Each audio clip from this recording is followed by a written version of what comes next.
I'd like to welcome you to tonight's meeting of the Ames Board of Education. Can I have a motion to approve the agenda? So moved. Second.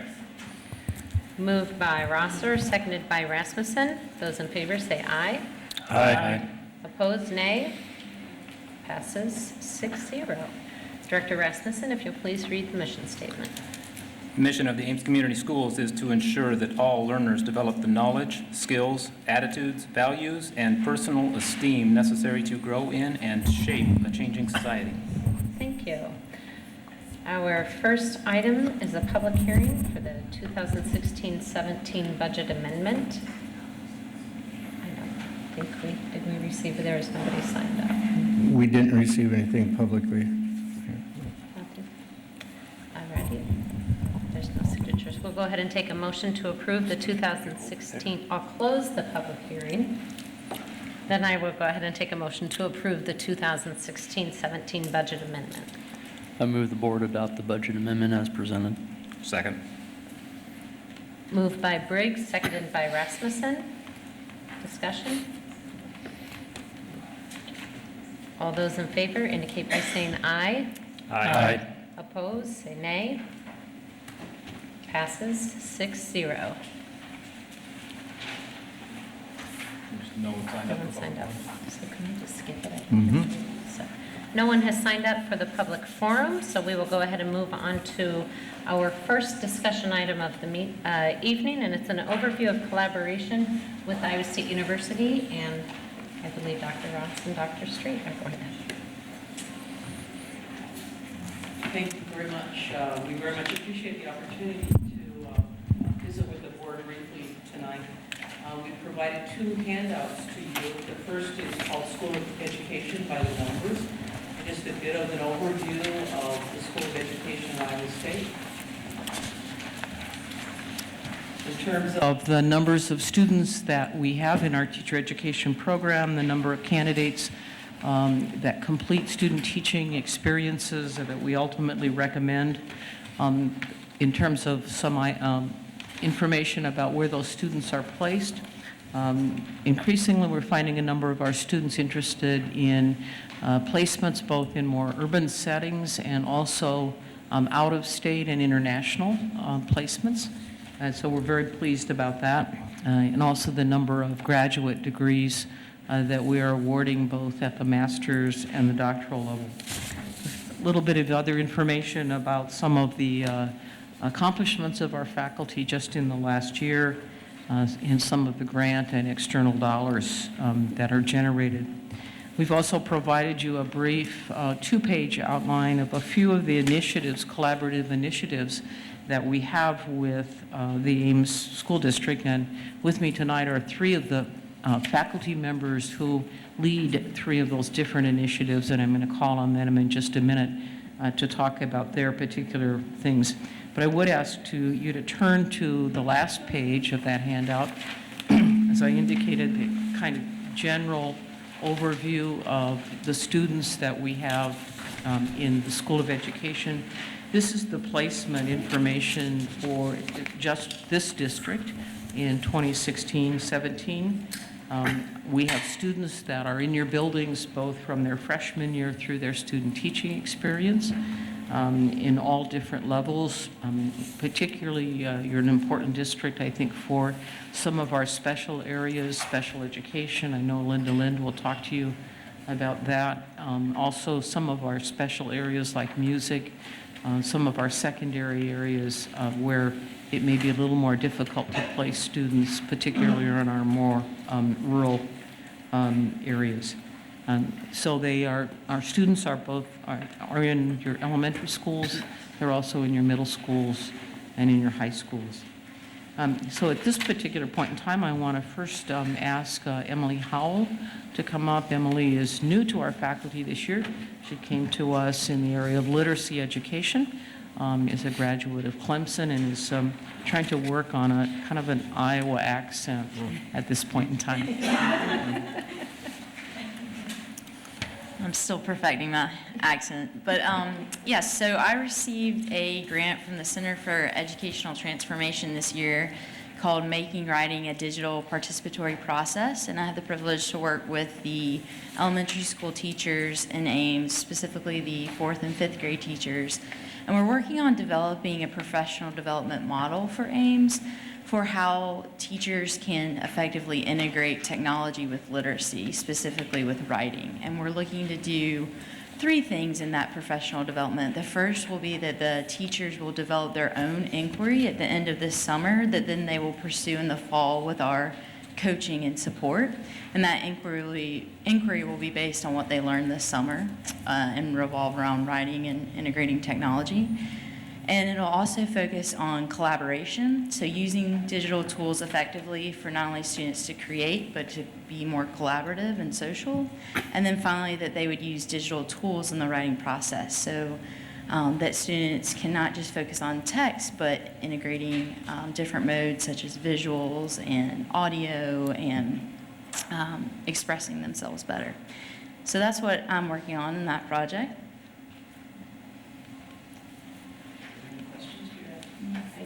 Do we want to do questions as a whole, maybe at the end of your presentation, since you've got a couple of individuals? Yes, How's that sound? I'd also like to ask Anna Stoppa to come. Ann has been with us for several years. She's a graduate of the University of Missouri in mathematics education, and she has been really responsible for developing the Cyclone Learning Zones, a very, very effective early experience for our students, and hopefully helpful to your students in your elementary schools. Ann? Hi there. Hi.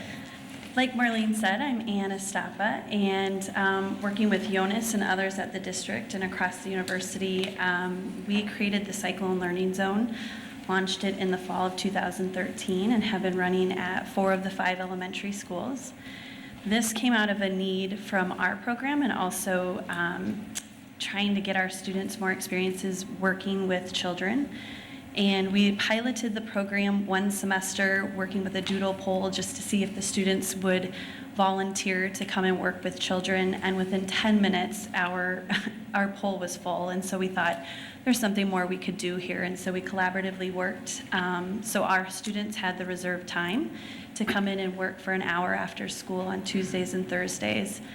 We have, on average, 60 students a semester that enroll in the course. Some semesters more, some semesters less. So we're working with one-on-one as often as we can at the elementary school. Our students, our Iowa State students, get mentored by Ames teachers, which is a great benefit for their learning.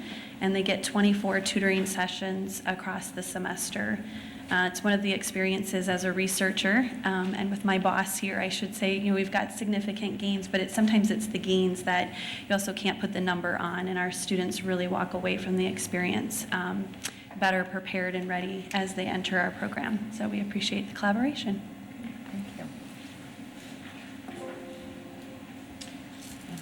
And I'm also very pleased to introduce Dr. Linda Lind.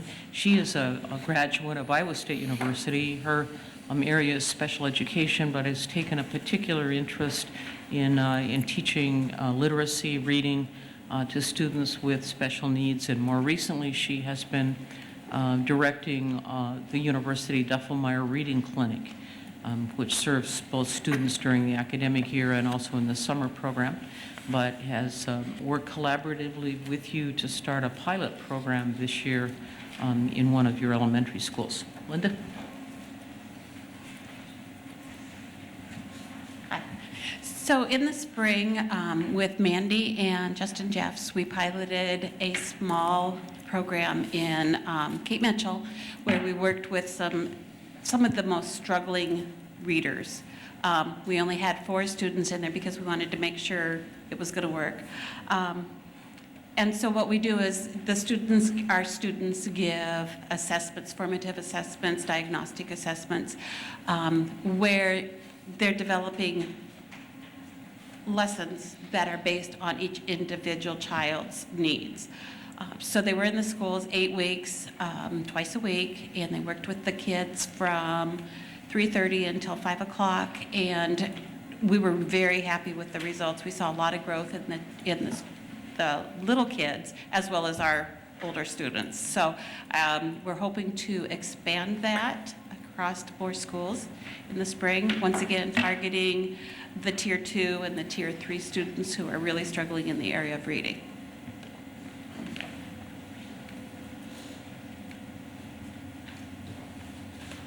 So we'd be happy to entertain any questions that any of you have, but I also want to acknowledge another faculty member that's in our audience, Gail Seiler, and you will note that we've indicated Gail is working on a youth participatory action research project with your middle school people. She and the students that she and Julio Camarada have been working with will be presenting and doing a presentation to the middle school staff. But I think an exciting project to help middle school students to capture their own voice about their educational experiences. So, Gail, thank you for being here as well. We'll be happy to answer any questions that any of you have. So I would say, first of all, thank you to all of you for the collaboration and partnership. In Ames, we obviously enjoy this tremendous resource of Iowa State University, and I'm wondering, in these programs, are these being explored in other districts too, or is this more of an Ames-centric relationship? Well, obviously, when we talk about placements, we're placing in a large area. Sure. Our goal for student teaching would be to try to keep our people within a 60-mile radius. But given the increasing numbers that we have, we're simply not able to do that. So we're continuing to explore and encourage our people to go into other areas. We have placements in Chicago now. We have a few placements in Minneapolis. We're looking to expand wider out even into Iowa. You run into housing areas for many students when you deal with that. But clearly we rely heavily on Ames for many of those early experiences, observation, because students don't have the whole day. And they may be able to only be out in the schools for a half a day at a time, sometimes 2 days a week, et cetera, for those early experiences. We have a number of initiatives, collaborative initiatives that go on with other districts that may be slightly different. For example, we have an educational technology minor, which has become very popular for our students in terms of how to use technology in classrooms to enhance learning. And we have begun placing interns for example, there are interns in Gilbert, in Colo Maxwell, in Nevada, in Roland Story. And so that's a program that we don't have right now in Ames. We're always looking for intern sites, but that's an example. We have several pretty exciting programs beginning in the Des Moines Public Schools.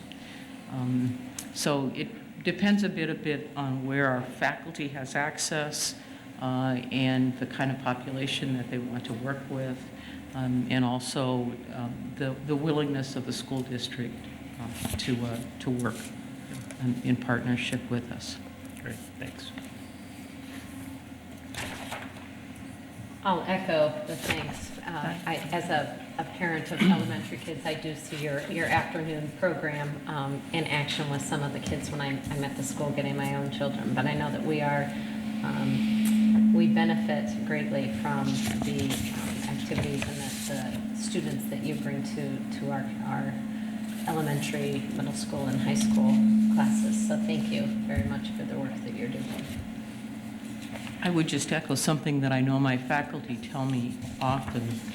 Without the willingness of teachers, your teachers, in classrooms to allow our students in, some of them with greater skills than others at times, but their willingness to mentor and to help and guide our students, it simply wouldn't be possible to graduate a teacher that could go into a classroom and be successful. So we really, really sincerely appreciate that. Yeah, I think back on my days at Iowa State in elementary, I had 3 different opportunities to get in classrooms early, and some of the types of programs that you're talking about. Are there any other ways that, any other items that you could see besides the technology part that we might be able to see an expansion of any of this to get more students that we could assist you and to our benefit too, because that obviously needs to be mutually beneficial. But I could turn to some of my people here. I know Anne has had some thoughts about some things that she's just initiating right now that would like to expand. Maybe Emily or Linda have something to say. Anne, you want to talk a little bit about? Sure. My whole wish list? we'll hear the whole wish list. That's fine. Yeah, one of the things that we are very early on expanding into the Ames schools is I'm a math educator in the elementary program, and so within the math methods, our students do a practicum experience across 4 weeks that they're placed in Ames and all over. But before our students do that, we try to give them a one-on-one experience, and we go into schools and we do 3 visits during the school day. And a graduate of our program, who's now an elementary teacher, has welcomed us into her classroom, and that's something we're working to build more connections across the Ames district. Since it's during the school day, our students, we've traveled to other towns to do this, other schools, but they need to come back for classes, and so that would be one. When it works, we try to make that beneficial for the children that we work with, connect to what's happening in the classroom, but again, to give our students an experience to teach math, always their favorite, and so we find that by doing that, we really support their learning a little bit. So that's an area we continue to reach out on. Okay.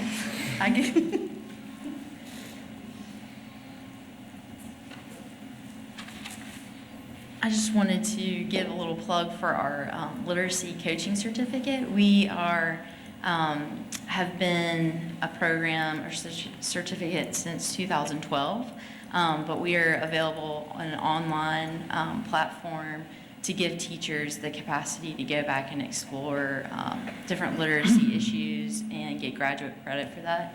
And we've been extending those classes based on the needs we see for literacy instruction, but that we are also hearing from different teachers in the area that they would like as well. And one of those, for example, is new technology classes, but then also with disciplinary literacy being a need to study not just reading and writing in those reading and writing times, but across different content areas, so in science and in math, how those relate to literacy, trying to meet those needs. So if any of your teachers are interested in that program, it's available.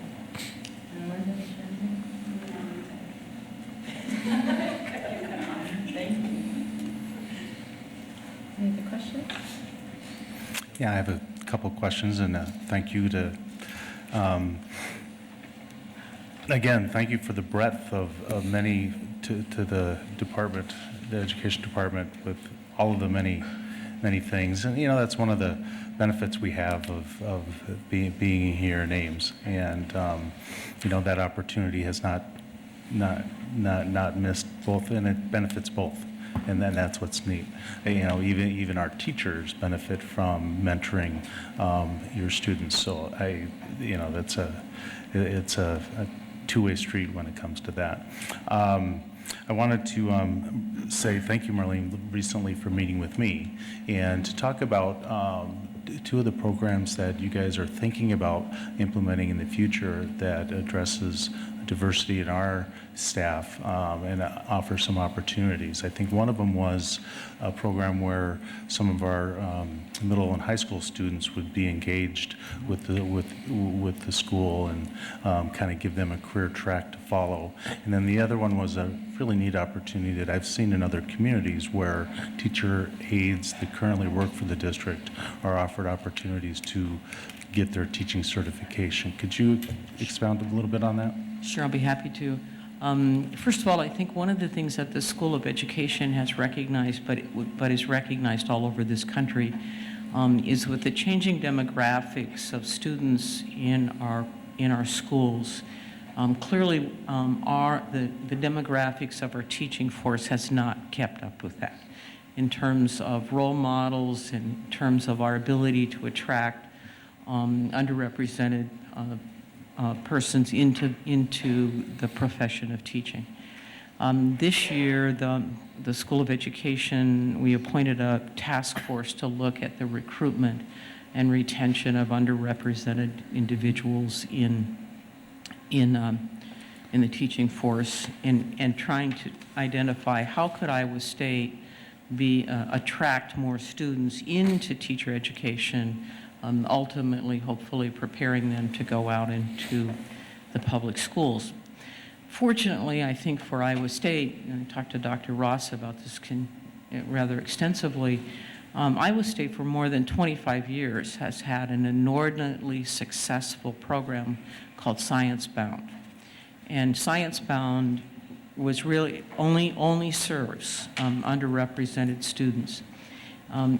It started out by basically saying we need to prepare more people to go into, at that point it was science, but now it's the STEM disciplines.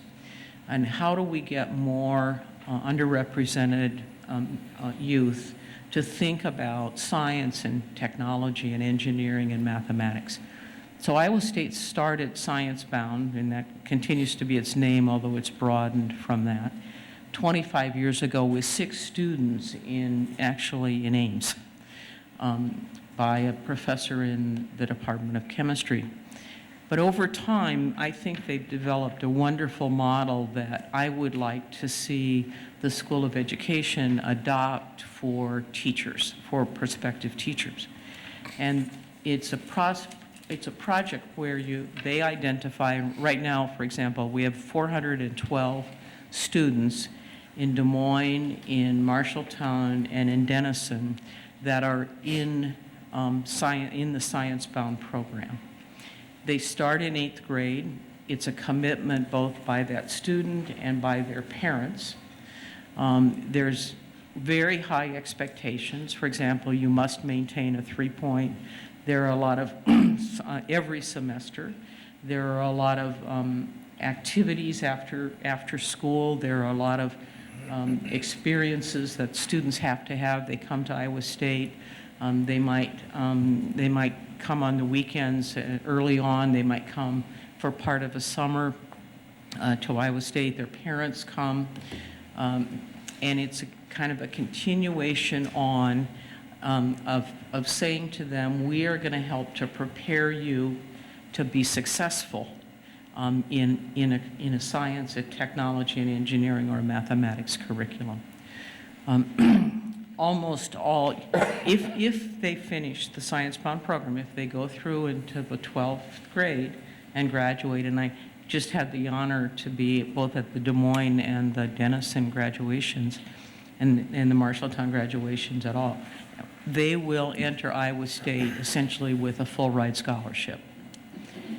In part, that's true because not only of their academic success that they've had, but also because many of these students are not only underrepresented, but they're from socioeconomic backgrounds that would afford them more financial aid, more scholarship support than others.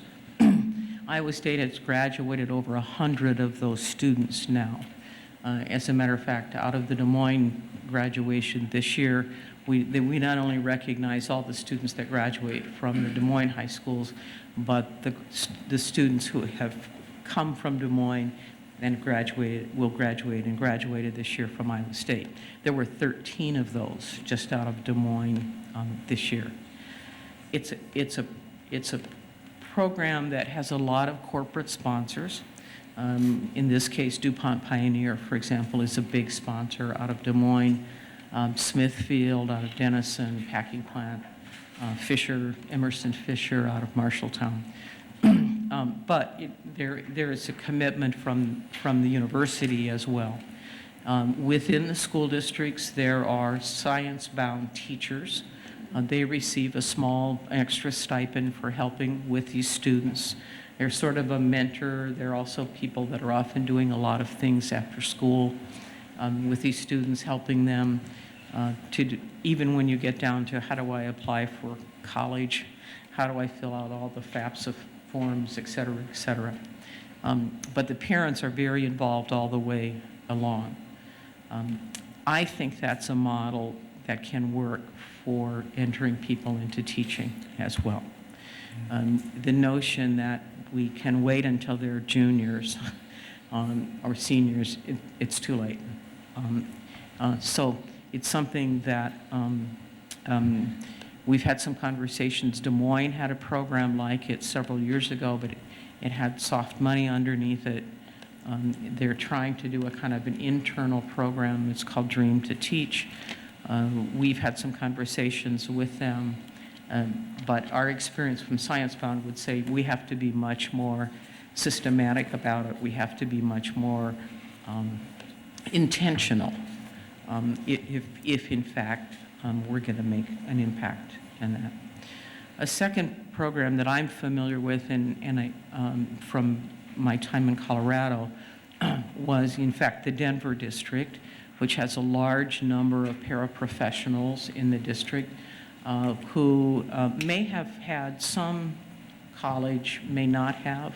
In Denver, of course, a significant number of their paraprofessional people are also of underrepresented ethnicity. And at that time, the University of Northern Colorado actually took a program to Denver and said, we will create a teacher preparation program in which the paraprofessionals, part of the field experiences that we've just talked about, students receive credit for those as they're doing their paraprofessional work, but then they go through as a cohort group and they take classes, and the Denver Public Schools then guarantees if you finish your degree and you want to seek a position in our district, that you may do so. That they'll guarantee to hire them. That's obviously an important feeder for Denver. Denver has a lot of trouble recruiting people into the urban schools. And so that's kind of a grow your own approach that they have taken as well. Does that answer your question? Yeah, Lucy, thank you. wanna talk Yeah, about- I was really intrigued by those two program ideas. One, identifying the students and getting them into a similar program, because my feeling is that the Ames community and surrounding community would be supportive, whether it be corporate sponsorships or others, to build a similar, because it's always the problem of getting students of color interested in being in the classroom at an early age. And then the other approach is identifying those currently our educational assistants who, at the time right now might not want to make that commitment to a full-time job. They like the part-time work for a variety of reasons, because of the age of their children usually. But after that, as their children grow older, who better, who's already been in the classroom working and gaining real experience. It's an easy step for them to then, get their certification through a program such as that. And again, it's kind of like growing your own when we're looking for diversifying our staff. Yeah. Thank you. Thank you very much for coming. Thank you. this evening. Are there any comments from the public?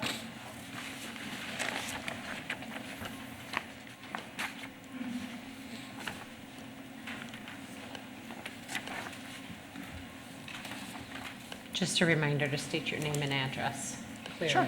Yeah, so that we can get it in the minutes. Thank you. Thank you. My name is Karen Stein, 2503 Ridgetop Road. My kids used to go to the Duffel-Meyer Clinic when I was with Dr. Bear, and I am really enjoying what I'm hearing and the growth that I'm seeing, where children are not being forced to fit a program, but we're looking at programs that fit children's and students' needs. So I think that's wonderful, and I applaud you for that. Dr. Linda Lynn, I don't know if you remember, you and I had a very extensive conversation on the phone last summer. Yes.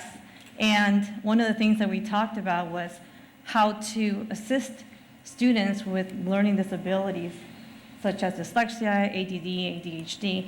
I know at that time we said that the Duffelmeyer Clinic wasn't prepared to take that because of the time commitment, as far as the consistency in teaching and the continuity in teaching kids that are struggling in that area, kids with learning disabilities.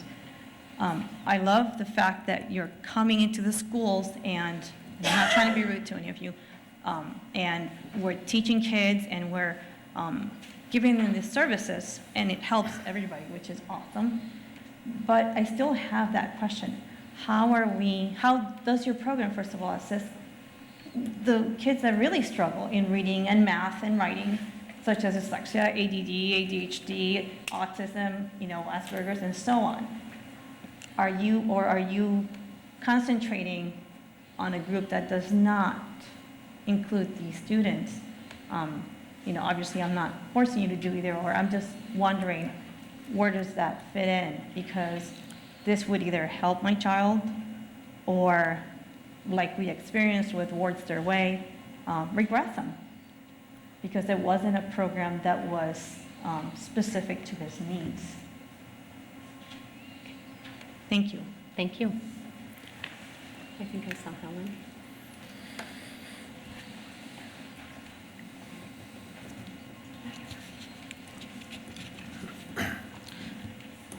Helen Bitch, 3300 Eisenhower Avenue, and my comments were again towards the Cape Mitchell tutoring, and I like the idea that we are collaborating with Iowa State. I think that's great. I think it's great for the students at Iowa State to have this practicum experience, but I do have my reservations about the Duffelmeyer reading program. Our district does have a really strong, it has purchased Wilson's reading, writing, and foundations, and they are proven programs to help students with dyslexia. And I'm wondering why we're not using these programs on these students to start with.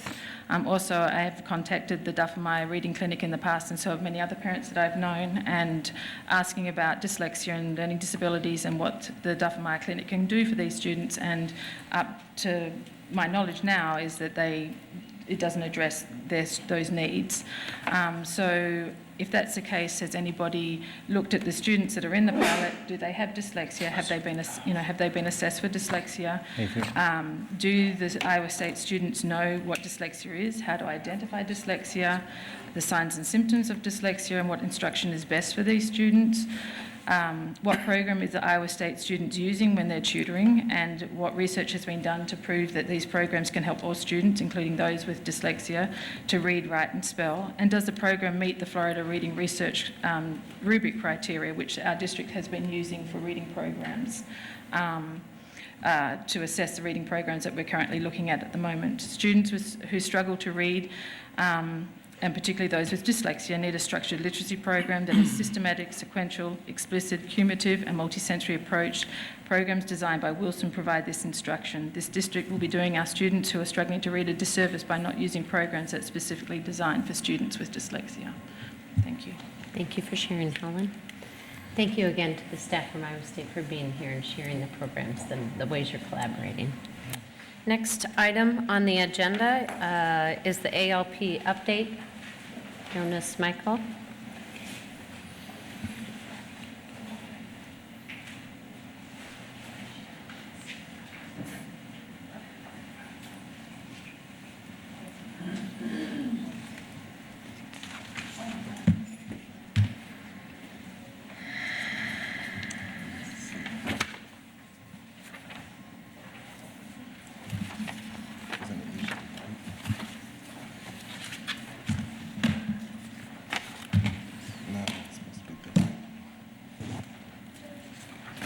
Small one, I think, Jonas.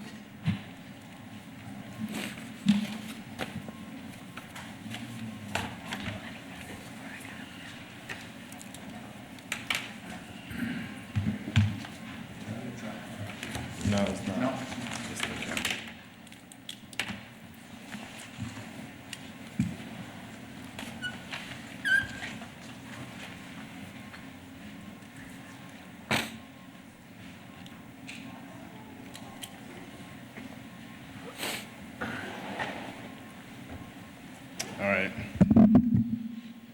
Well, good evening. I think this is going to be my last official time in front of the board, so I think it will be a good one. We have some positive data to share with you all about our graduation rate and dropout rates. And I have Spence here with me from the high school, who's going to also share a little bit about what's happening at the high school, specific to how we've been addressing this over the last few years. To start off with, I wanted to point out some goals that we've established, excuse me, in my department 4 years ago to reduce the dropout rate and increase the graduation rate. So when we looked at the data back in 2013, we saw some things that were of great concern to us, and so we set out some goals, and those goals are listed here. So by 2017, our 4-year graduation rate will be 95%, and our 5-year graduation rate will be 96%. We would cut the number of dropouts in half, having no more than 21 in the district, and then also reduce the number of Fs by half in grades 6 through 12. I wanted to begin by first sharing with you how we calculate the graduation rate. Oftentimes people think that it's how many seniors you start off in the beginning of the year with and how many cross the stage.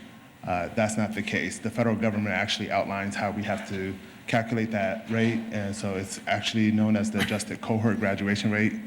And it's taking students who enter 9th grade for the first time and track them for all 4 years that they're in high school. And so if a student, as an example, drops out in their freshman year, that number will be reflected in the dropout number, but it will not be reflected in the graduation rate until their cohort, so 4 years down the road, graduates. So sometimes when you look at both the graduation rate and the dropout rate at the same time, you would see that, for example, how is it that you have a 95% graduation rate but only a 2% dropout rate? So those numbers are calculated differently. Wanted to give you a several-year look at what our graduation rate and dropout rate has been in the district. Overall, our graduation rate continues to be over the state and national average. In the 2010-11 school year, you would see that we had 44 dropouts, and in about the 2012-13 school year is really when we started to put some plans into place to kind of address our number of dropouts. And we'll see shortly how our efforts have paid off. You'll see in the overall graduation rates, we saw an immediate drop to 15 students dropping out, and then an increase in our graduation rate. One thing you will notice in this next slide is the payoff we had in our different subgroups. That's where we saw the biggest disparities amongst our students in terms of graduation rate. The numbers are probably really small when you look at the screen, but I did highlight a few things. When we started to disaggregate the data, one of the things we noticed, and that was disheartening to us, was our graduation rate amongst our Black students. That's where the biggest discrepancies we're seeing. So in the 2012-13 school year, for those who can't see that number, our Black student graduation rate was 52.94%. When you compare that to the other subgroups, we had a lot of work to do there. If I can read this slide correctly, our white students were graduating at about 93%. Again, in the 2013-14 school years when we began to implement some of the strategies that we'll talk about later on, and we saw some immediate effects, but we also knew that that significant bump needed to be sustained. And so we'll talk about those efforts as well. So as you can see, what the 2016 class from last year, when we look at that subgroup data, we will see that our Black students raised their graduation rates to 95.24. So all but one graduated in that cohort. So that's a significant increase, but it's also a testament to all the hard work that's been happening, not just district-wide, but specifically at the high school level. On this slide, you would also notice that all subgroups in terms of race made gradual increases over those years as well. We did have one particular subgroup that had a drop for last school year, and that was our Asian population. It is an anomaly, but it's something that we are definitely looking at. I believe their graduation rate was 87%. Again, not just stopping at race, we wanted to look at how our graduation rates were showing up at different subgroups. So we looked at free and reduced, as well as students who are on IEP versus non-IEP. Again, you can look at that data for free and reduced. You would see year after year, we've had a gradual increase up until last school year with 85% of our students who are on free or reduced lunch graduating as compared to when we started this work, 78%. IEPs, our low was 63% in the 12-13 school year, and last year was at 77%. 77%. So talk a little bit about the research. One of the things that we knew when we first began our work, and the work that I'm talking about, part of it was identifying students appropriately for services. So we implemented what was called the early indicator system at the high school and middle school a few years ago. And we needed to make sure that we were addressing a huge issue that I noticed immediately when I entered into this position was sometimes we weren't serving the right kids. And when I say the right kids, based off of what the data was the data that we were able to get from our Infinite Campus, which was attendance, behavior, course performance, and test scores. When you look at the research in terms of effective strategies used to have to mitigate this, those are the data points that you would need to look at. Another particular thing that we needed to look at was how our students were transitioning into ninth grade.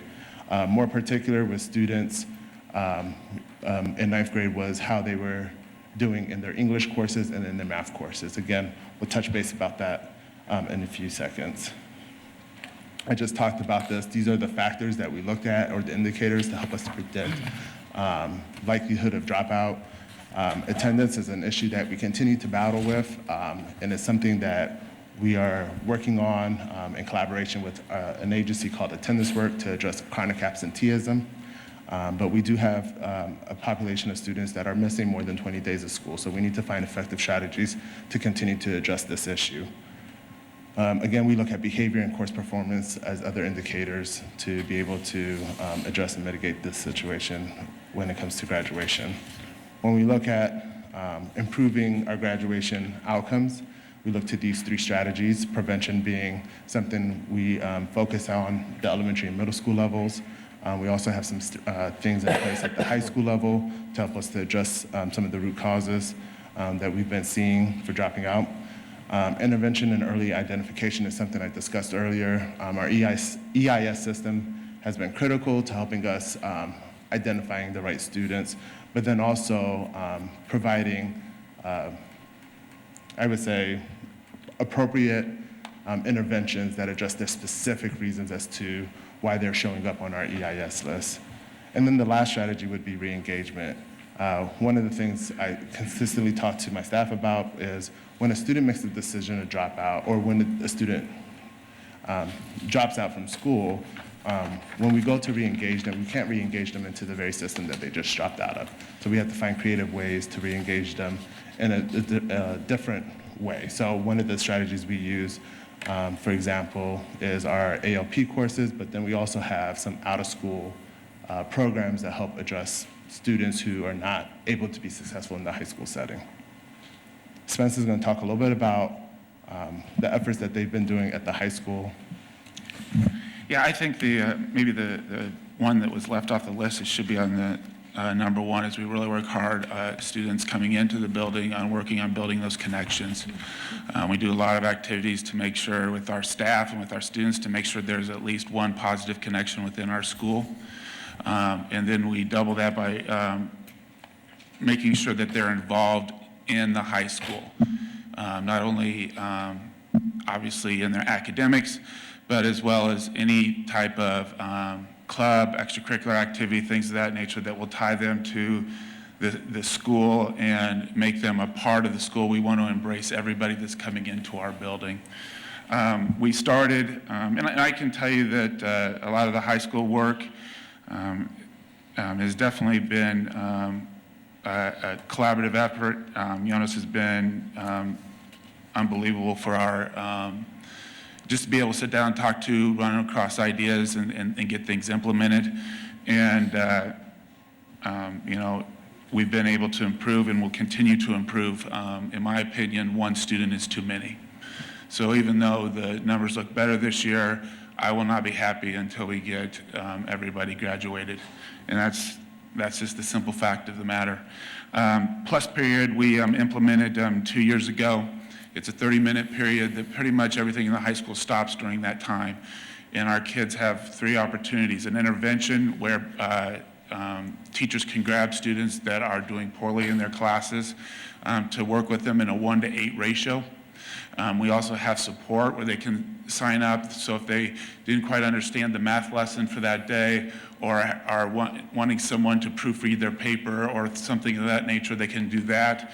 And we also have an intervention extension in that plus period, so those students that have gotten the material that want to look at moving forward can do that as well. And we rotate that on in the core classes. As far as that intervention, we rotate that once every 4 days. So they're able to get to those students that need that help before they fall desperately behind. We've also had additional instruction with math and reading. Those are our 2 key elements, especially from that transition from 8th grade to 9th grade, is to make sure that we are successful in passing all of our core classes, especially algebra and English 9. That's our key indicator that we're starting to go off the tracks if we do poorly in those 2 subjects. So we hit that early on to make sure that we're giving those students the support that they need to pass those classes.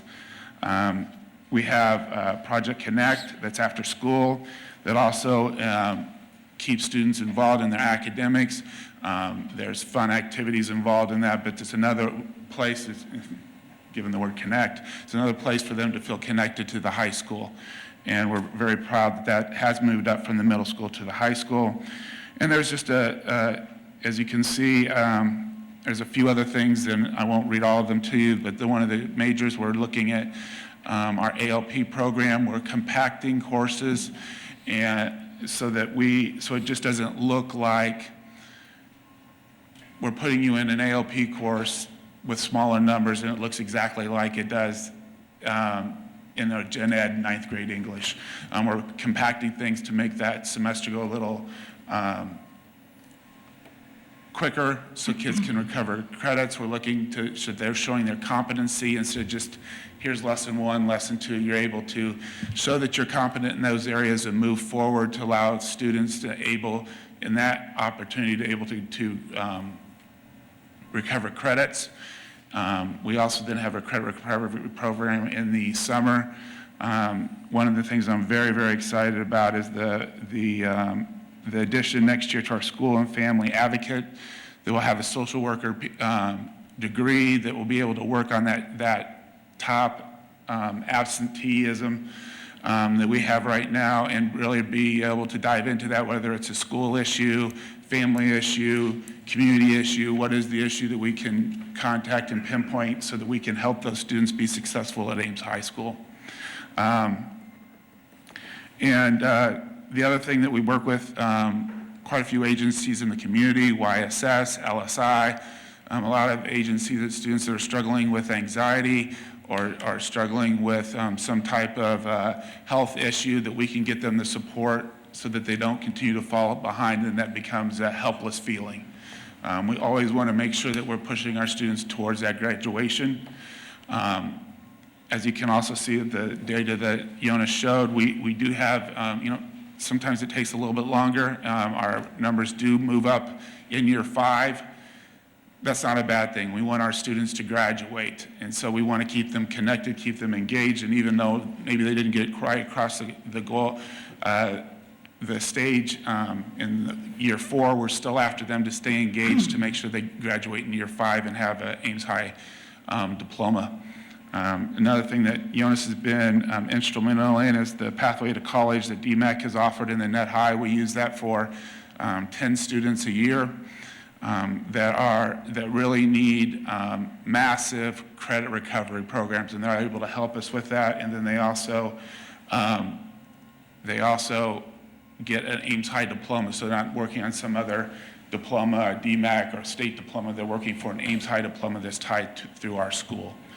So that, in a very brief amount of time, and I don't want to insult you by reading everything, but we are trying a lot of things to keep our students engaged, to make sure that each and every student graduates from Ames High that walks into Ames High's doors. The next steps, obviously, we have to react to the chronic absenteeism. If you think as a parent that, and I said this the other night in our orientation, you think as a parent, if I miss 2 days a month, that doesn't seem like that much. But if you do the math, that's 18 days a year you're missing in academic time. So not only does this have to be at the forefront of all of our pre-K, elementary, middle school, high school, it's got to be a community issue. That we got to make sure that we have students that are at school. I want to make sure that everyone in the high school, just speaking for high school, is held accountable. It's hard to do that when the student's not there. So we have to really take on the absenteeism head on to make sure that we have our students there to make sure that they're learning the material they need to be successful. Obviously, we're going to continue to identify and implement social emotional learning. That is a Why Try program that we had training on last year. And it simply is why try, and it goes through why do you need to be successful, why is there a high school diploma, so we're working on identifying that with our incoming 9th graders so that we can attack that in a plus period and another. We've incorporated another period within the day to hit our students with that so that it keeps them engaged and keeps that carrot in front of them of why it's important to graduate.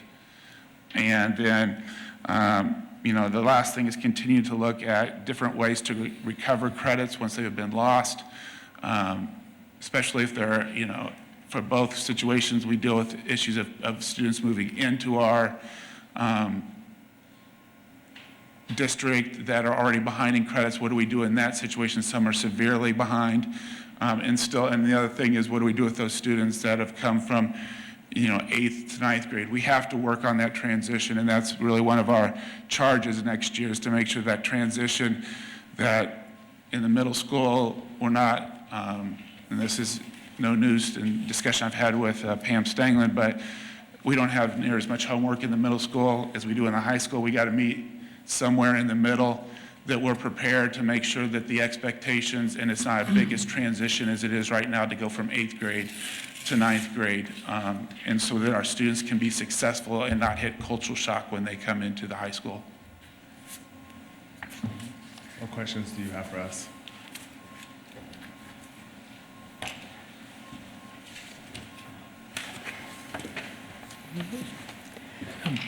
I just have a... All of us all at once. Go ahead. We've been talking for years about absenteeism. I know we've been talking about it for at least 8 years.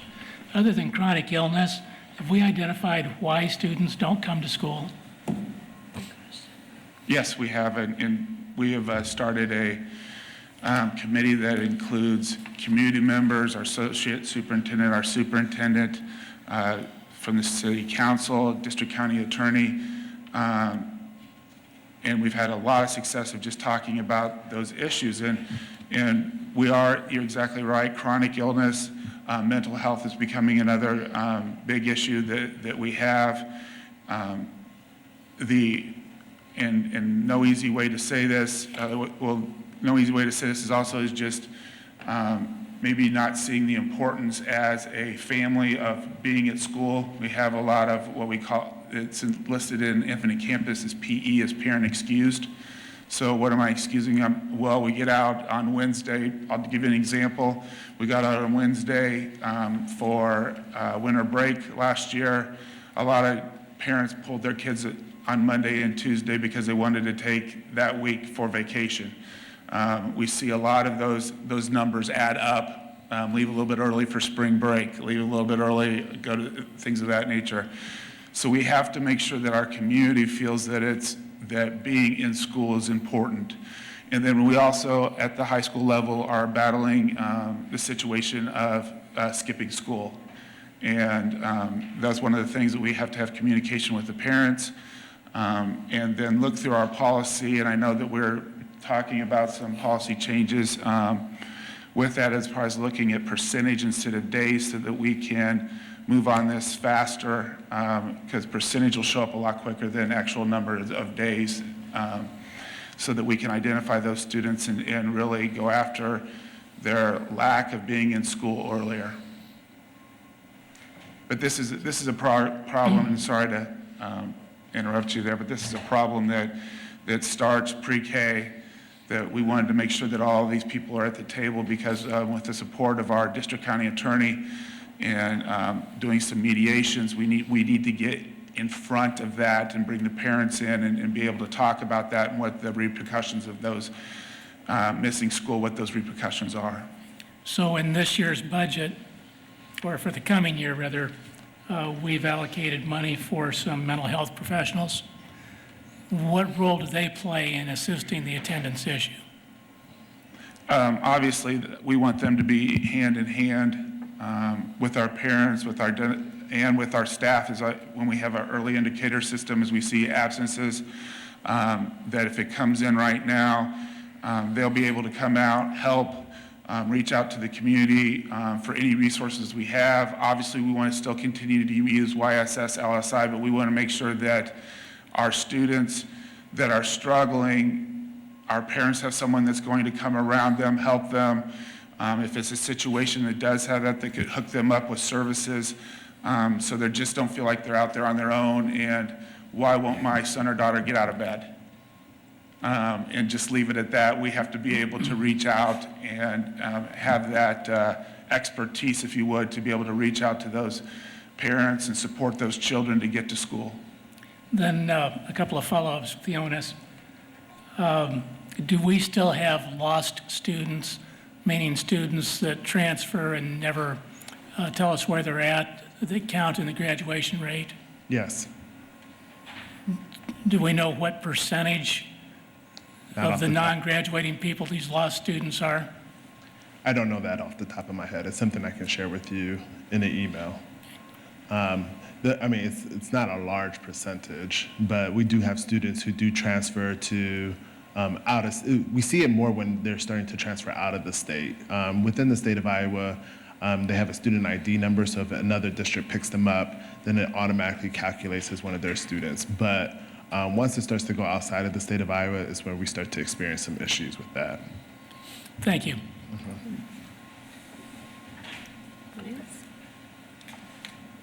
All right. Thank you. Thanks. Oh.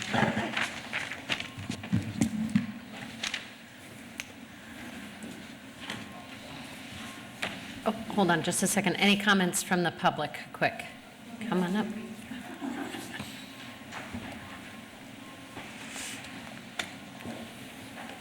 As you all know, I'm big on reading, and I just wanted to know sort of if there's any correlation between these kids' ability to read and their absenteeism. Has any lineup, have you ever sort of done some assessment on that? And also, for those kids that have been identified as struggling with reading, does the district have really good assistive technology in place for these kids, and support to use it, showed how to use it, lots of experience using it so that they can be successful with writing, reading books, getting access to materials that are way above their grade level? And would all of that possibly help these kids stay in school because they're engaged in another form and can actually make some progress with a disability being in place?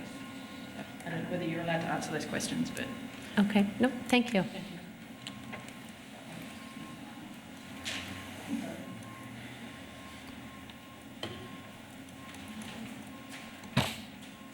I really appreciate your question, Director Talbot. And I do want to go a little bit further on what you asked, which is, has the district looked at families, minorities, Black, African American, Latinos, and so on, who are chronically missing school, obviously to find out why they're missing school, but mainly also, what is the impact when we have, is it the Attorney General who will come to their house or call on them? What the impact will be, the stigma of having someone come. What is that conversation about? Why do we have to have that? Why isn't this a district or a school reach out. I'm concerned about that because it seems that we could be putting families or kids in an area where it could make those racial tendencies a lot worse. So I don't want to have students or family feel like they're being targeted, and it's just going to be part of their record when the attorney comes to their house. I think that's something that we need to talk about prior to making this policy. Thank you. Am I allowed to answer that? No.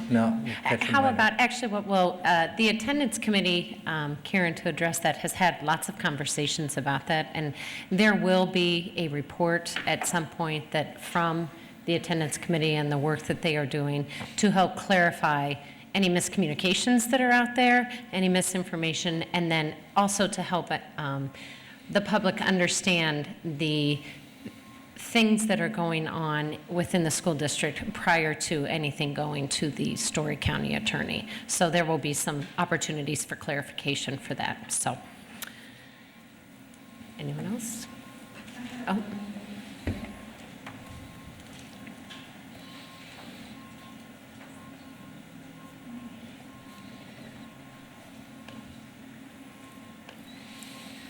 Hi, Karen Simons, 2714 Valley View Circle. I've been hearing lately about a lot of bullying at the middle school.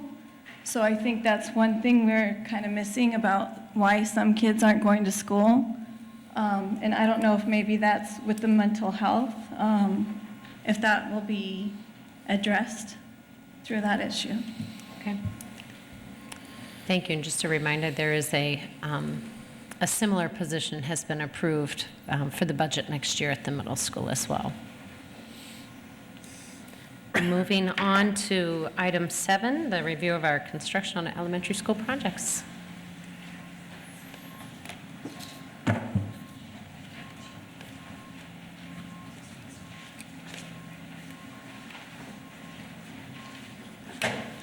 For board information, we have Steve Lang from TOK and also Dan Mills. And these two gentlemen really have been behind the district over the past 5 years with project management relative to all of our general obligation bond projects, including the elementary buildings and also some of our 1-cent tax money as it was applied to this particular building and athletic facilities. Trying to give us a little bit of a rundown on a kind of almost a final summary of where we're at relative to those projects and change orders and et cetera. Steve? Thank you. Yeah, we try and be relatively brief here. We've got some slides here that we'll run through. I'll get started here. A little schedule recap, overall costs, a change order summary that you guys have seen before that will be updated, a little program summary, and a little time for any questions that you guys have. So let us get started. Schedule-wise, we put together just a little chart here that looks back at the original program schedule that was developed, I think, back in 2012, and when specific projects were supposed to start and when they anticipated them being completed. You can see across the board here that the green ones started on or ahead of schedule. The ones that are a little bit more shade in red started a little bit late. Mitchell and Sawyer, as they were a little bit more complicated in the renovation and going through some more value engineering on those projects, slid the start back a little bit. As you look to the bottom side of that, they all have some shade of green in them. We were a little challenged to get Meeker and Fellows site work completed, but I think the good news there is I don't think we missed any days of school. School starts, maybe one at Mitchell, I think, one summer. So the good news is we started them and we finished them on time. Overall budget, there's a couple of lines in here. We have the elementary schools, and then we have the 24th Street complex added in. Overall, we had a budget of $74 million, and that 74 actually includes, I think, the maintenance building that was originally scheduled to be on this site that moved off. So there's probably $5 million maybe there that's probably not accounted for in the cost. Overall, we were probably about $5 or $5.5 million over the total budget that was established again back in 2012. But as we looked through the program, there was a lot of additional scope that was added to the projects as we got through the design. Full-size gyms, storm shelters, geothermal, some of the things that it was determined that were important to add to the scopes of these projects. So I think overall, we had some numbers in pretty good shape there. Change order summary. This is a document that we've brought to the board, I think, 2 times in the past that summarizes across all the buildings what our change order percentage was. And we've kind of categorized it in a couple of different ways here. Non-discretionary changes and discretionary changes. Our non-discretionary changes were 1.21% of our construction cost, and our discretionaries were 1.32 for a total of just a little over 2.5%. And Dan, you can probably... I'd just like to comment how low that really is, especially with some of the tough renovations we had. I'd also like to point out that, you know, we've been change orders in the field, and a lot of this low number has to do with work we did in the pre-design, or the pre-construction phase, working with the architects and district staff to make sure that we have the best documents we could have. So I really commend our team as well as the district's team for all overseas and having a good process as we looked at design.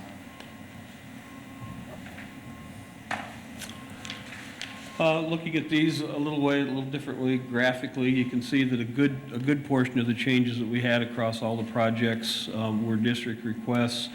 These are such things as, you know, we decided to put some sod on some fields instead of some grass. We made some pretty wholesale window changes in a couple of buildings. We added some secure windows. So some things that you guys didn't have to do, but you did through the course of the project, made up, you know, just about half of the changes that we had. The other big piece of the pie there is unforeseen conditions. And we'll get into this on a school-by-school basis here in just a little bit. But as you're doing the renovation projects, Sawyer and Mitchell had fairly high unforeseen conditions. The other one that turned out to be a surprise to us was 24th Street. As we started digging around out here, we found that it's a little bit damp on this site, or was anyway. We had quite a bit of soil remediation to do.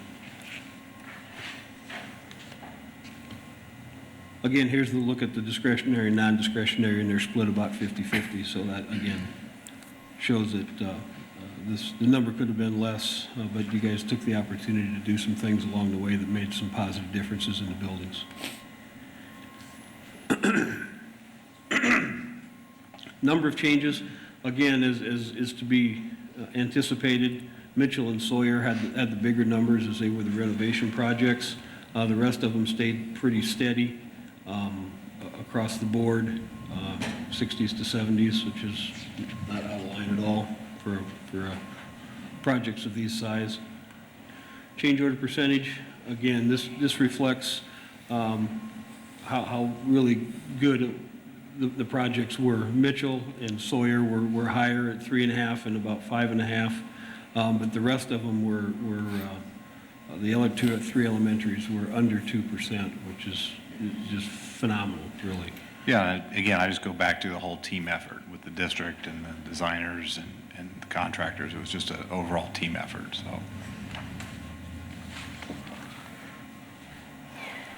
so. District requests, again, just outlining these on a school-by-school basis. The big 2 schools here were Fellows and Sawyer. And again, in both of those, Sawyer, I know we decided to do a wholesale window replacement while we were there, which was the lion's share of that number. Fellows also was similar. We made some modifications to some windows there and added a bunch of sod in the playground so we could get going there on time. Design changes, again, we've got kind of a strange one there in Mitchell because we actually did some value engineering kind of after the bids came in on that one to try and cut the cost back on it. But the design changes, again, were not really that far out of line and anything that's abnormal for what we would generally see. Unforeseen conditions we spoke about a little bit. Mitchell and Sawyer, again, because when you open up walls, you find oopses and oh my goshes. and then 24th Street because of the soil conditions. So again, it reiterates that on a school-by-school basis. Code compliance, again, very minimal across the board. Meeker was a little higher, and I don't remember what the reason for that was off the top of my head right now, but they're fairly insignificant. Design deficiencies, that's where potentially that a design team could have done a little bit better job. But again, in Mitchell and Sawyer, being renovations without them going in and doing, full scale, ripping apart walls and finding out what's going on inside, you're gonna have some deficiencies in what they're doing there. And there's the discretionary changes again, with the biggest amount being at Sawyer with the window change. And the non-discretionary, again with Mitchell and 24th Street being high. Another little brief summary here. Again, we believe that the team with TOK and all the district staff brought these things in on time and on budget. We went out and found some project management software that really streamlined the process for taking care of submittals, pay applications, and all the documentation that goes in on a project. Again, you guys can read this. I don't need to read it to you. Probably one other thing that I want to point out is that we did do a formal value engineering session on Mitchell when the initial budgets on that were really high. And we've got some numbers here in a couple of slides, but we think that's a very valuable process that I would encourage you guys to do on any projects that you have going forward. Just to try and get an idea of some of the documents that were processed through these things. There was approximately, I think, around just about 11,000 documents processed across all of these projects. And you can see the submittals, closeout documents, RFIs, pay requests, and FORs, which is changes. It just kind of summarizes a few of them. But the team, again, TOK and district staff did a phenomenal job of getting all this stuff processed and put to bed in good shape. And just here, just a real quick VE summary on Mitchell. Again, I think we had an $800 and some thousand problem on that project at schematic design. We went back and went through it. It's a process that we did a formal process with that gets all the stakeholders in the room and lets everybody look through all the different phases of the project, come up with ideas on how to do the project better. Some of them cost money, some of them save money.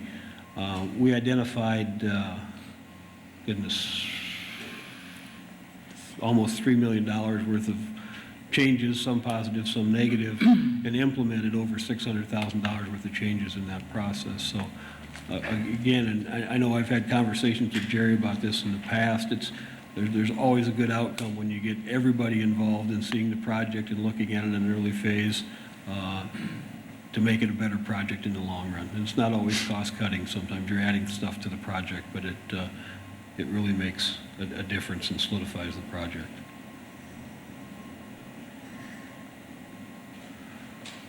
Before we ask for any questions, again, I'd like to thank you guys, the board and Ames School District, for the opportunity to work for you guys since 2013. We've enjoyed your professionalism and just working with your team. It's been an awesome relationship.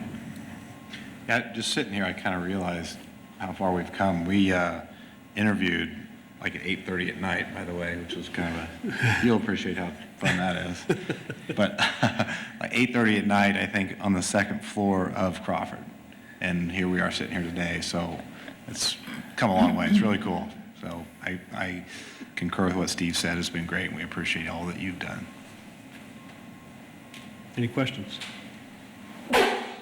Somebody goes back and looks at the tapes, and why would you, from 3 or almost 4 years ago, they'd probably think that I was the guy that was the critical person of having a construction manager. But I do want to thank you guys for everything that you've done. I think it's been a good experience, and it's exactly what you said. I mean, think how far this district has come, and I don't think we could have done it without you guys.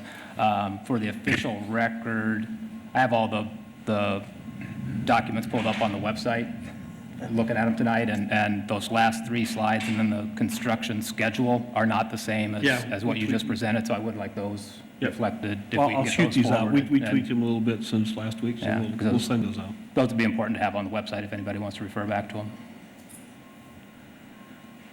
Well, we came into this quite a long time ago, hoping to have elementary schools that attracted good teachers, good environment for learning, good environment for our teachers to work in, good environment for our administrators, good environment for our athletes. We wanted to do this project without raising taxes. We've been successful. Taxes have actually gone down a tiny bit. We wanted to do this project on time and on budgets. It's been done. And Steve, we couldn't have done it without you.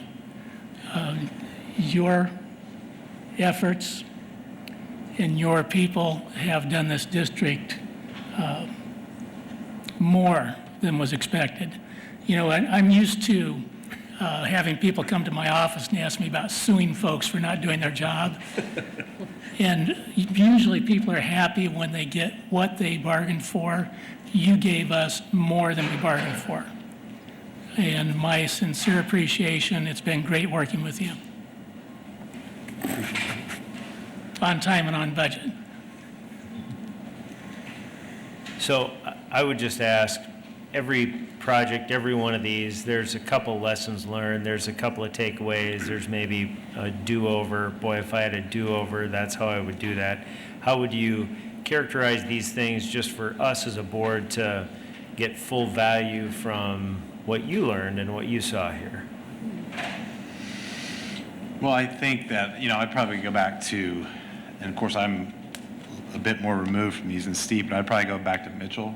I think I'd simplify that a little bit just from the bidding strategy. I think that the reason we did that was to make sure that your representative, TOK, had more control, but I think there may have been some other ways to not have as many packages.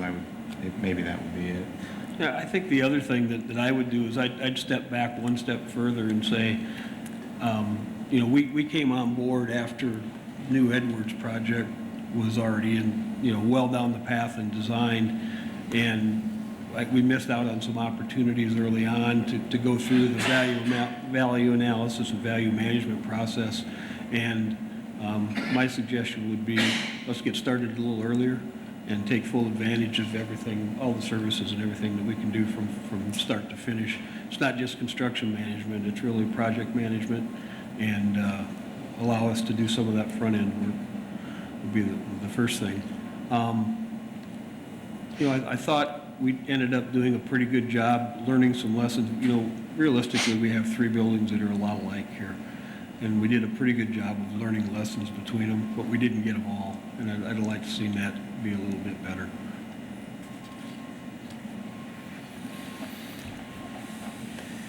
Thinking about some work on the high school, you guys might be interested in. Absolutely, let's go. We've heard that. I'd like to thank also and echo some of Bill's comments that, from my perspective before I got on the board and then coming onto the board, it was clear that as we went through the process, you guys learned, the district learned, and it's a good team now. It's going pretty well.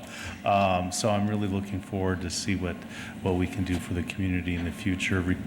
Regardless of how we decide with the high school, we're going to do something. And I like your encouragement of say, hey, let's get started early so we can really take a good look at that and make some good decisions. So thank you. Thank you for the presentation. You bet. Moving on to item 8. Policy 710.6, and Chris is coming around. Thank you.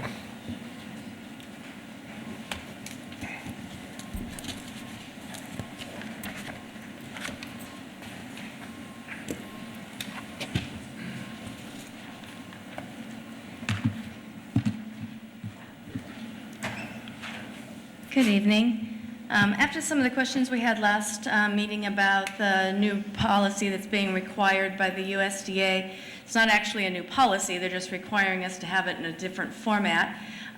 We decided to put some information together. I wanted to introduce Kate Siebert, for those of you who aren't familiar with her. She is the director with Chartwells, and so she's here to answer any questions that we might have on how the policy actually works out in the field. So earlier in the year, the USDA, well, they issued it last year, but it got down to our local state DE earlier in the year, which then sent it out to us as a requirement to have a separate unpaid meal charge policy. Just to give you a little information about where we are, we have just over 4,300 enrolled students. That is the breakdown of how they fall under the free and reduced and paid part.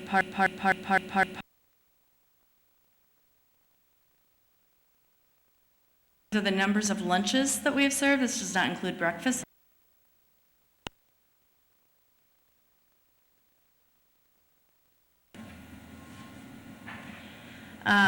This all started back in 2014 with an audit comment, and so I've just given you some history of where we started with delinquent balances. When I got here in July of 2015, the amount of delinquent balances was 109,000. When I ran the numbers as of last week, it was down to 43,115.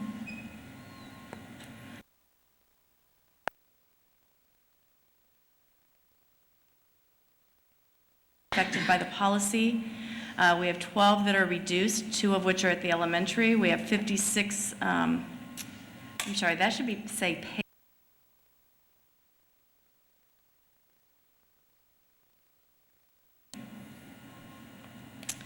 A little bit of history. In FY14, the district received an audit comment on negative lunch account balances, not only in the total amount, but the number of them and the size of the individual accounts.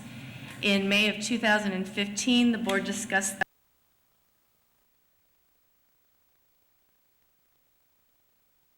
And it was also needed as a response to the Department of Education to correct the audit finding. And in June 2015, the board approved a change to policy 710.1, which at that point was EF, foods.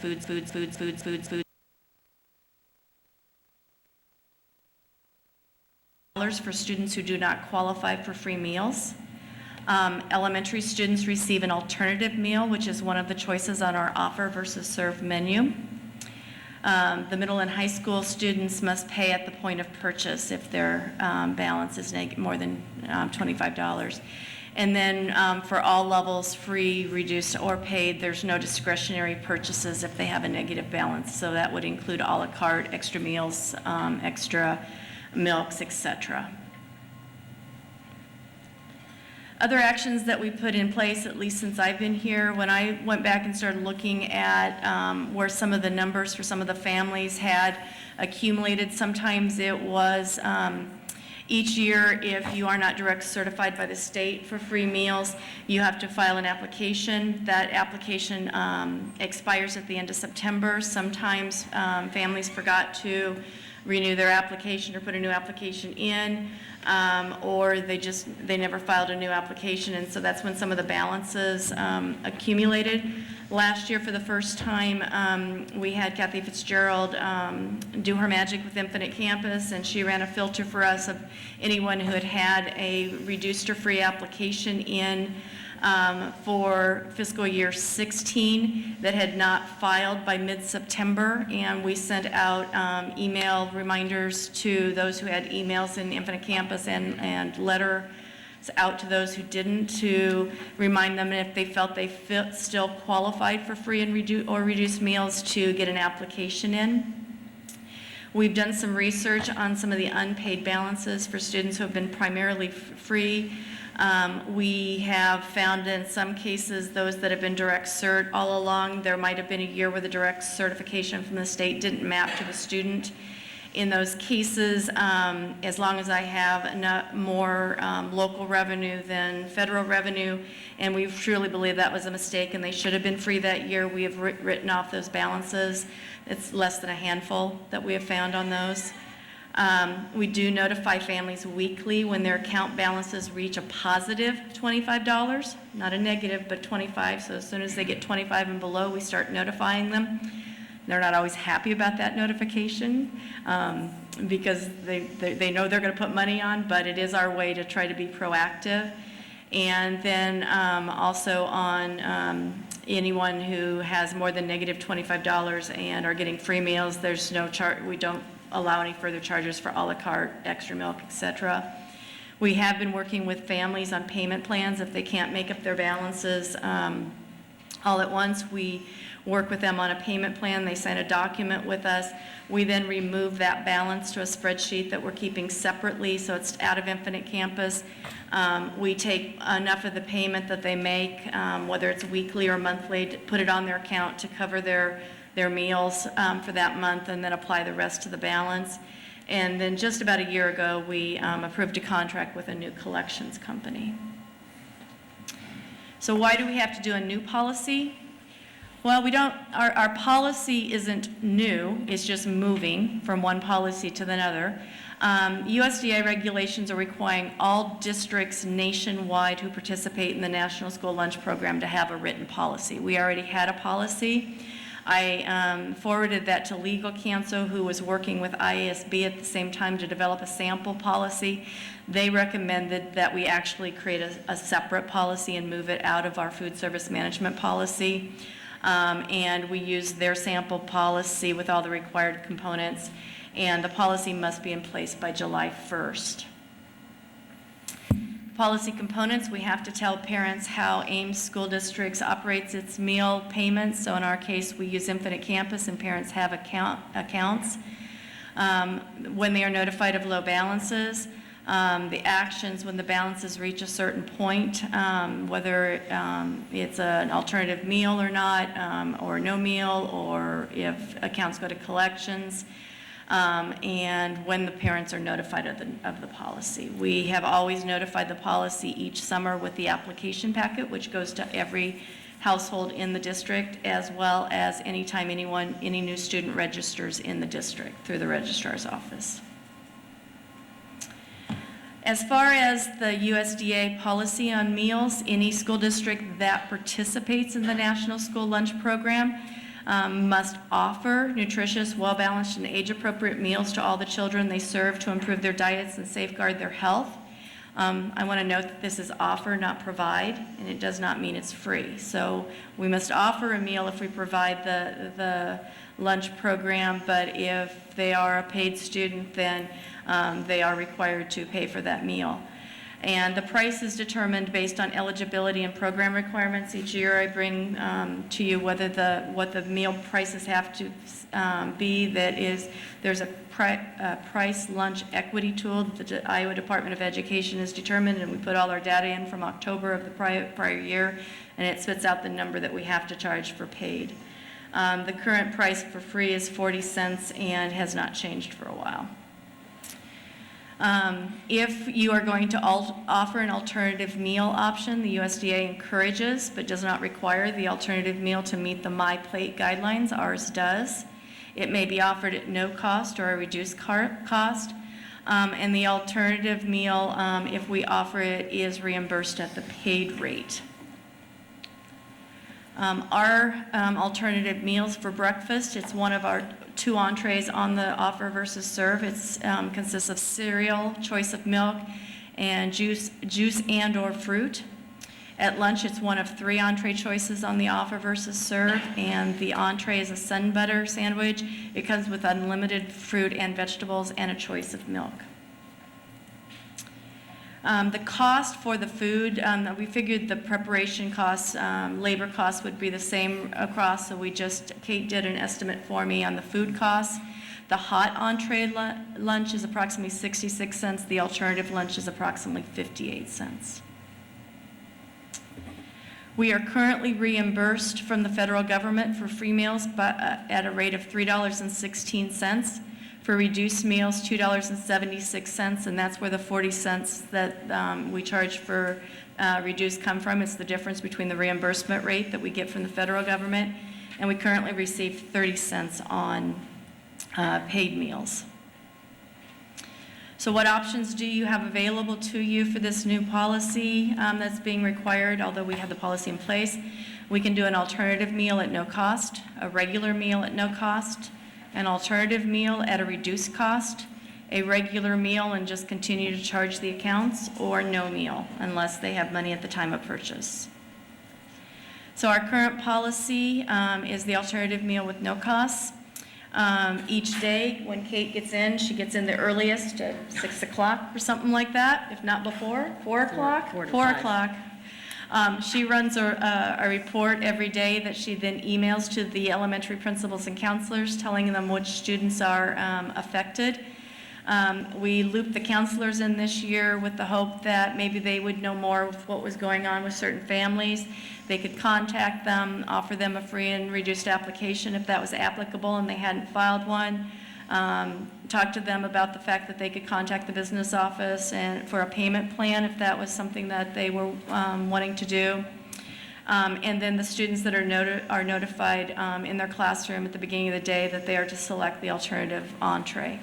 We currently have 12 students from 8 families that would be affected by the policy, but not all of them are eating the alternative lunch. Some are bringing lunch from home, and some are paying at time of purchase. If we offered a regular meal at no cost, it would significantly reduce our local revenues. It cannot be subsidized with federal revenues, and the sustainability of our program depends on our local revenue. We would have to claim that as a paid meal, whether they were free or reduced, and get the 30-cent rate. And like I said, it must be replaced with non-federal funding sources. The federal government was very helpful in its guidelines that it put out for this policy on how we could come up with non-federal sources. The first thing they suggested was that school districts do a subsidy from their general fund, which is not legal in Iowa. Then they suggested that we use state funding that had been set aside for helping with the deficits, none of which is provided by the state of Iowa. They suggested charitable sources, community groups. The one I found amusing was fundraisers. They suggested maybe having a year-end talent show or putting out a healthy cookbook. Again, not legal in Iowa, nor do I think that when we have students fundraising that's going to be their first choice to fundraise for. I think it's probably going to be band or one of the sports teams. So. And then another idea that they had was end-of-year donations. We do offer this when we send out letters to senior parents. We ask them if they're willing to donate any unused money in their account to help offset deficits. We don't get them any takers on that. They request their balance back if they have a positive balance. In FY16, I just wanted to put these up here to show you the makeup of the revenues that go into this fund. We had just $690,000 of local funds, $11,000 of state, and $668,000 of federal. So you will see that we actually get more local revenue into our fund than federal. So our fund is dependent on local revenue coming into it. We could produce an alternate, one of the suggestions that the federal government is that we could do an alternate meal at a reduced cost. The only way I would see that this could apply would be to paid students only, since a reduced meal price is already only 40 cents. You wouldn't probably go down further than that. I think this, and I think Kate would agree, this would be very difficult to administer without revealing the status of students at the point of sale. And then it would continue to add to our delinquent balances. We could just continue to do what we did prior to the board putting a policy in place, is to give them the regular meal and continue to charge their accounts. I believe the delinquent balances will start to increase, reversing the trend that has been created from the current policy.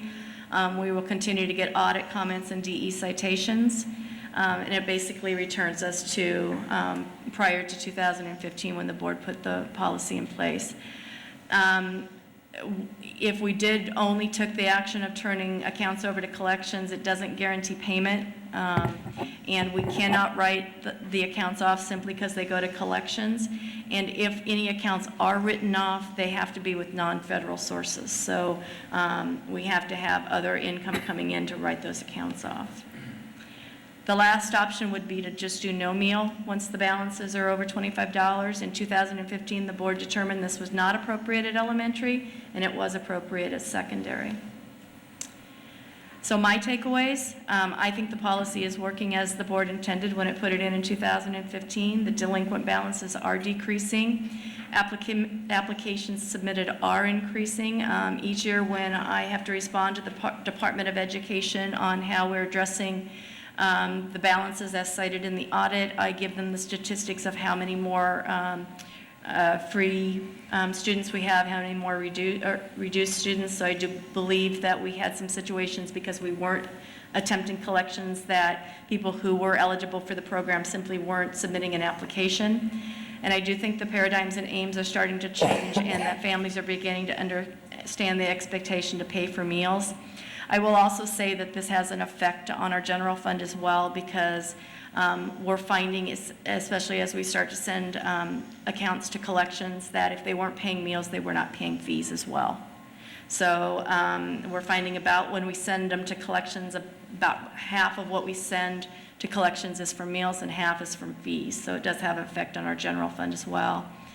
And I believe at one point the delinquent balances will just become a non-issue as we have the paradigms in Ames change and people understand that we don't allow those larger balances to accrue. And we'd be happy to answer any questions.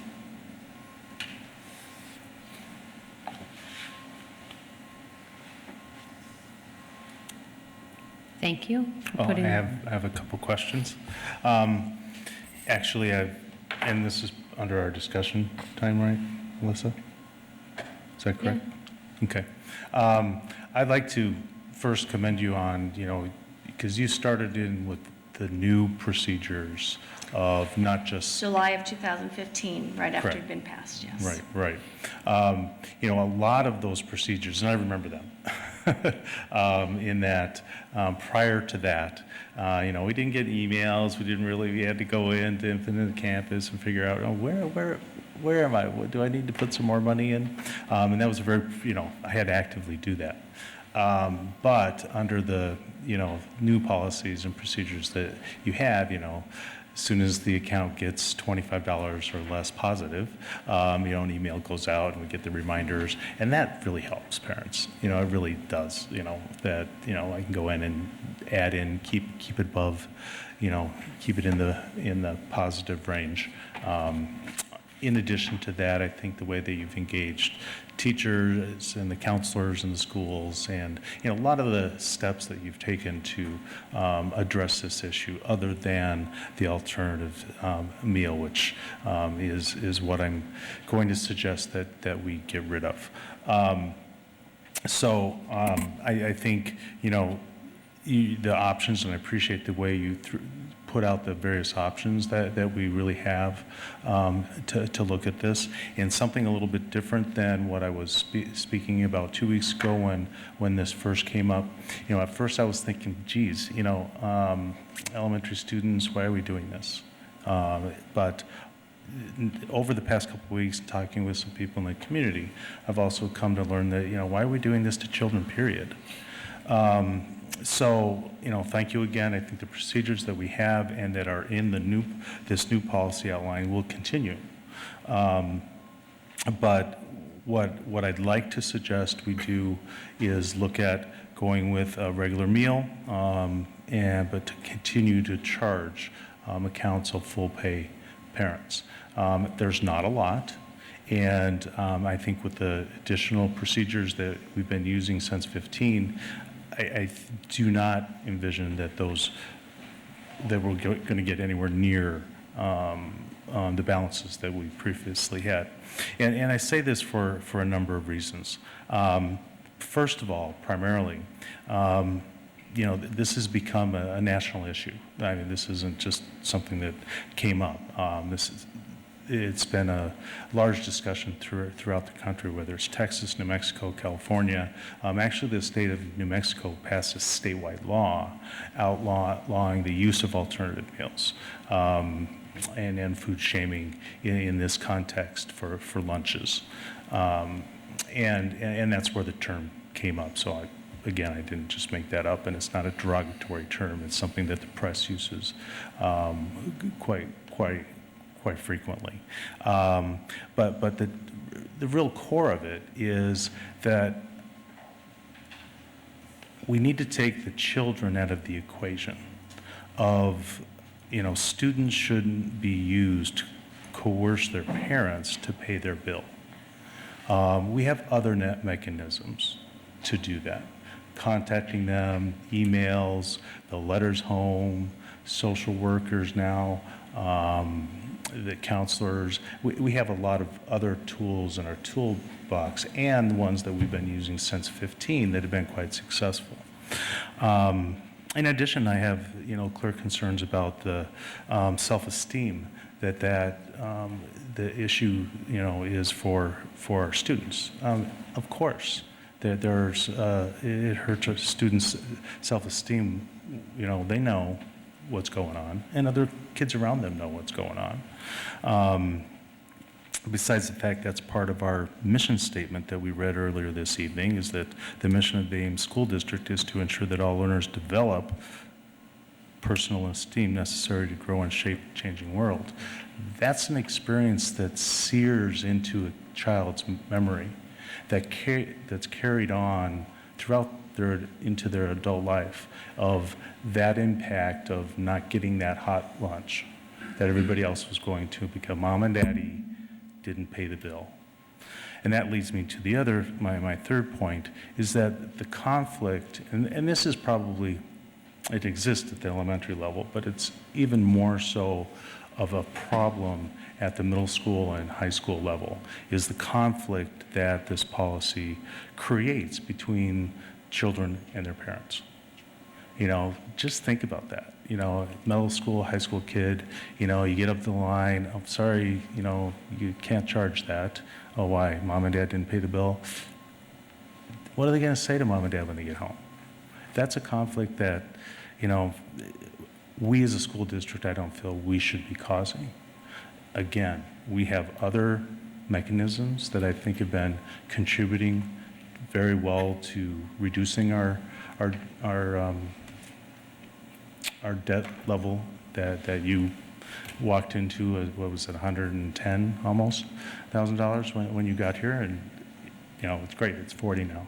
But I don't think it was solely because we were offering alternative meals.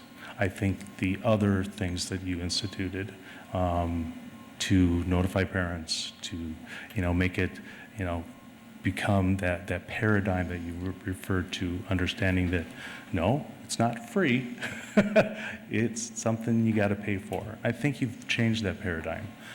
So I think in a community like Ames, I don't think that it's unrealistic to think that we can't go out to the community and raise funds to augment for those families that really do need help. Because let's face it, yes, we offer free and reduced lunch in the applications for those. But there are families that are just above that cutoff, that are struggling, that have food insecurity. I mean, if we didn't have that, I mean, we would have, we've got a food pantry at the middle school. Clearly, there's a need out there. So I think there is opportunities for us to raise money locally, even through our Education Foundation has an SOS program that could possibly be looked at, or setting up a separate fund with the Ames Education Foundation that would be specifically for reducing these costs, and solicit. So I think there's some great opportunities out there, because I've seen in other communities around the country where they have been very successful in raising dollars to reduce these costs for kids that are hungry. So. Any other comments or So, questions? Chris, I think you said, and I didn't quite catch it, so when we have a delinquent balance at the end, how does that get covered? Does that come from general fund? Is that, what do we do to cover that? We don't cover it. And that's why we're getting the citation, because from the DE and the audit comment is because, in essence, if we allow students who do not qualify for free meals to charge and never pay for those meals, then we are in de facto subsidizing that with federal funds. And so that is why we're getting the comment. The only thing I would say, Mr. Rosser, is that I do think that if that policy for providing any meal goes to the middle and high school, I do think those balances will go up significantly. I think that is where we have seen a lot of the reduction. We also have a lot of students at middle and high school that are coming in daily in pain. So the specific changes that would need to be made to implement my proposal would be this. In paragraph 5 of the pay for meals, we would strike, and it's a one-sentence paragraph, strike the words meals, comma, extra milk, comma, or. So it would read, for K-12 students, when the balance reaches -25, a student shall not be allowed to charge further a la carte items until negative balance is paid. And then nothing changes in paragraph 6. And then paragraph 7 would actually end up being only one sentence, and it would read such as follows. Students who do not qualify for free meals with an accrued negative balance shall be allowed to purchase a reimbursable meal, the hot meal, and extra milk, period. the only thing that we would have to look at is the alternative meal is a reimbursable meal. Well, no, they get rid of the alternative meal altogether. It's the regular hot lunch. I just wanted to state that it is a reimbursable meal, so we'd have to look at that language in the policy. Okay, but isn't the hot meal reimbursable? There's three choices on the offer versus serve at lunch, and all three of them are reimbursable meals. Okay, then maybe we shouldn't use that terminology. Then I should say hot lunch. No, I mean, because that's my intent. Okay. So what I would suggest, Director Rosser, if you could get those suggestions to the policy committee, and policy committee, if you would take this up and potentially, as you all work through it and figure some things out, obviously you can have the opportunity to pass it by legal counsel to maybe provide us with some advice as we go back and look at a revision or no revision, pending on what the policy committee suggests. Mm-hmm. Fair? And Chris, that would mean we're going to rely heavily on your opinion of what those proposed changes would mean for our purposes. I had a brief discussion with you about some of those before, but we're going to really need a thorough review of if any of that is A, allowed, and B, what your opinion is that it would do. I'm not so concerned with the balances as much as whether or not we're even allowed to do this. But when you give us, in policy committee, you can give us that review. Once you see us propose changes, at our next policy meeting, we can, I will be, maybe Rodney might understand this policy significantly more than me because he's a policy guy, but I will be relying heavily on your opinion. We'll come back and also review the audit that we've received over the last 3 years so that you can see those citations too. And I guess the only comment that I'd make is just the history of, we did, when this change was made a couple years ago, we reviewed a lot of the, we did not specifically go over names of students in policy committee, but there were several citations of families that I would assume definitely had the means to be paying their bill and had made conscious decisions to not pay their bill because they knew that there were absolutely no repercussions. And that was a big part of why this was changed. I mean, we can't do anything once they get a huge negative balance. There was not a single thing that we could do, all the way down to can't withhold a transcript once they graduate, and that we can't even force them to pay it at the end of the road. And so the decision was made at that time to put a reasonable limit on there. I'm not going to sit here and say that I'm opposed to what Director Rosser's asking, but I would want a thorough review of what you think that would do to us. Chris, correct me if I'm wrong, but this policy was pulled out separate with deliberate intent because this policy needs to be approved by a time certain. Is that correct? We have to have a policy in place by July 1st. Legal counsel, even though we had a written policy, legal counsel recommended a separate policy, and then we had the other components that weren't in ours, telling parents how we, the accounts that we use, Infinite Campus, RevTrack, and then sending to collections and the notification. That all those components weren't in EF or 701 10.1. So those were the additional components. They didn't actually change the meat of the policy. They were just things that were now required under the USDA to be in that policy. So they recommended a separate, legal counsel recommended a separate policy. The point I'm trying to make is that if we adopt a drastic change in language in this policy, we may not have the time necessary to go through the proper vetting and approval process before that time occurs. Not that we don't, but it would be very difficult to do so without completely realigning schedules. So then the question would be, if we have to approve this sooner rather than later, if we turned right around and a month later made revisions, are there any negative audit comments? Would that give time to put it into effect for next school year? Or if we approve this on the timeline that you're asking, would it mean that this policy is probably going to need to stay in place for one more school year, and then if we made the changes that Director Rosser is prescribing, that it would be for the next school year? Well, we do have to give this policy out with applications that typically go out July 1st. So whatever we do. We send out free and reduced applications to every household July 1st. So we really need this written as the way that we're going to implement it for next school year? Yes. Right from day one. All right. I would, since everyone else has kind of talked about this policy, and I remember specifically when it was written, one of the things that concerns me about going back to the charge what you want approach is I can think of 3 instances in my own family in which my students were going through the meal line and got their meal, and then, oh, my friend is hungry, and they were allowed to go back through the meal and get another meal. And this went on for a month. And then mom and dad get this humongous bill, the account's negative, it shouldn't be, and oh crud, how are we gonna take care of this?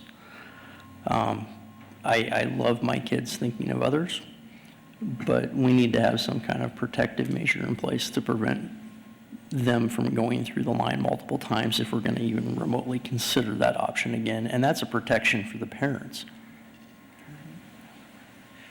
And it's a tough one.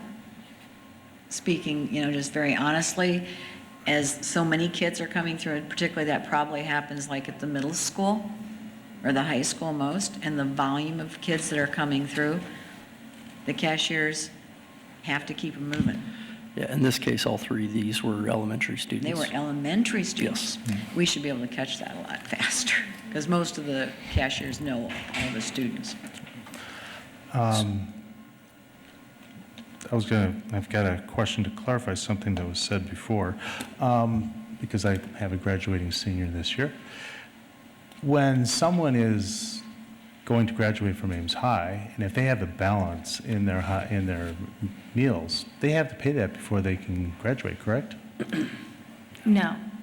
That's what the emails... The only recourse that a school district legally has, and I don't know if it's, I think Spence's left, I don't know if it's enforced. The only recourse we have is to prevent someone from walking across the stage at graduation. You cannot withhold a diploma, you cannot withhold transcripts. So it doesn't mean they didn't graduate. We're not holding up their graduation, we're just not letting them, we don't have to let them go through the ceremony. Correct, but there's a consequence, because I remember the emails that I've seen. I don't think that's being enforced. I don't think we've ever had a student not cross because of... It's been communicated for 2 months to graduating parents that, you need to be looking at your students, if you've got a balance in there, it needs to be paid off so that they can participate in graduation. So it's being communicated and clearly says including food, account balances, lunch account balances. And it specifically says that it can carry from your, maybe their senior year, they didn't even get lunch at the cafeteria because they went home or wherever for lunch. But if there was a balance at the end of their junior year, that will follow them, or even from their sophomore year, that will follow them. So, so there are those mechanisms. And again, I'm not talking about any wholesale things. The things that I'm going to send to you guys is very simple. I would put the argument that the not being allowed to walk across the stage, although you still get your diploma and everything else, is kind of akin to saying that traffic cameras prevent people from speeding. It just doesn't work that way. Okay. So, Chris, I hate to be hard-headed, and I don't want to prolong this conversation because I know it's coming back. But so, if we as a district have a deficient balance, I assume Chartwell's gets a check from us or from somebody. I assume they get paid. I'm trying to figure out who doesn't get paid in this situation. Nobody doesn't get paid, but there's two things. One is we're using federal funds to subsidize the part of the program that should be being paid by local revenues. So if we went back to a policy where our local revenues could decrease significantly where they're below our federal, and therefore we're subsidizing with federal revenue for people who do not qualify for the program. So that's one thing. The other is, and I've talked to legal counsel a little bit about this, is that the paid lunch equity tool is based on the amount of revenues that we collect based on a certain month of the year. And so by not having people who should be paying for lunch pay for lunch, it could actually cause those rates to go up higher of what we have to charge people who are paying. So those are two other things that we have to look at. Okay. Well, we will look forward to the policy committee's report on this, hopefully at the next meeting, given the essence of timing with this. Thank you. And any comments from the public?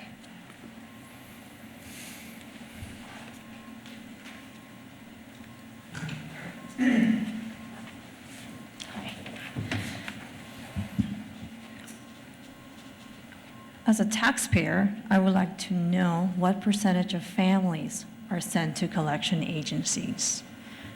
I know that we've gone, I think Chris had told me, from $90,000 3 years ago or so to about $30,000 that families own in lunch money and so on. And obviously the not offering free or reduced lunch in the middle school has also affected families. I've been talking to a lot of minority families, families that do not speak English, families that are struggling economically. And some of the things I've come up with, just talking with them, is the concern about the stress placed on the kids, not just the families. We are asking these kids to come to school and learn, especially in the middle school and high school, and we're not feeding them. They don't have the money. They're going to YSS, they're going to the food pantry, they're going wherever they can to get anything they possibly can because their parents are barely living from paycheck to paycheck. This is going to affect their attendance and their learning attitude. Some of these kids hate coming to school. Some of these kids love coming to school whenever they can eat because this is their main meal of the day. I know this may be difficult for some of us to grasp because this is not our concern for most people. You know, most Americans, we end up wasting food, throwing a lot of food away. That's what I've seen on research. Does this affect dropout rates? Kids that struggle with paying for lunch are becoming ridiculed and bullied, especially in the middle school. It's a stigma.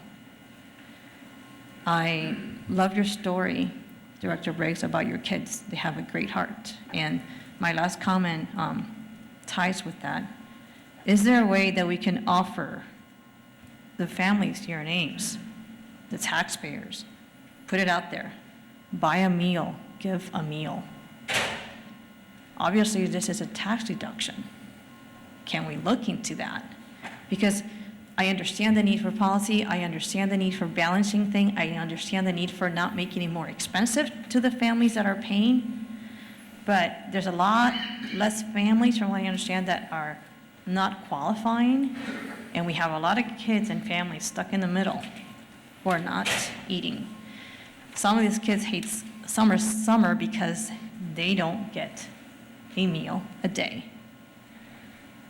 I think we need to think beyond the box here and figure out how we can support these families, these kids, and not make these kids feel ridiculed and let them be bullied anymore. Thank you.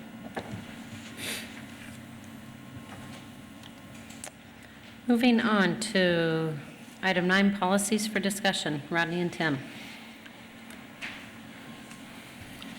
These are the policies that we announced last meeting.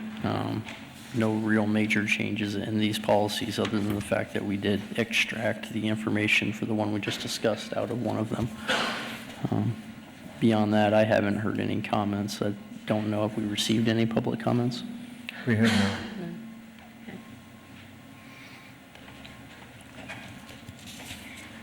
Any comments, questions? Moving on, item 10, committee reports. Oh, sorry, I'll back up. I just realized, any public comments on the policies that are up for discussion? Item 9. Seeing none, we will go ahead and move on to number 10, committee reports.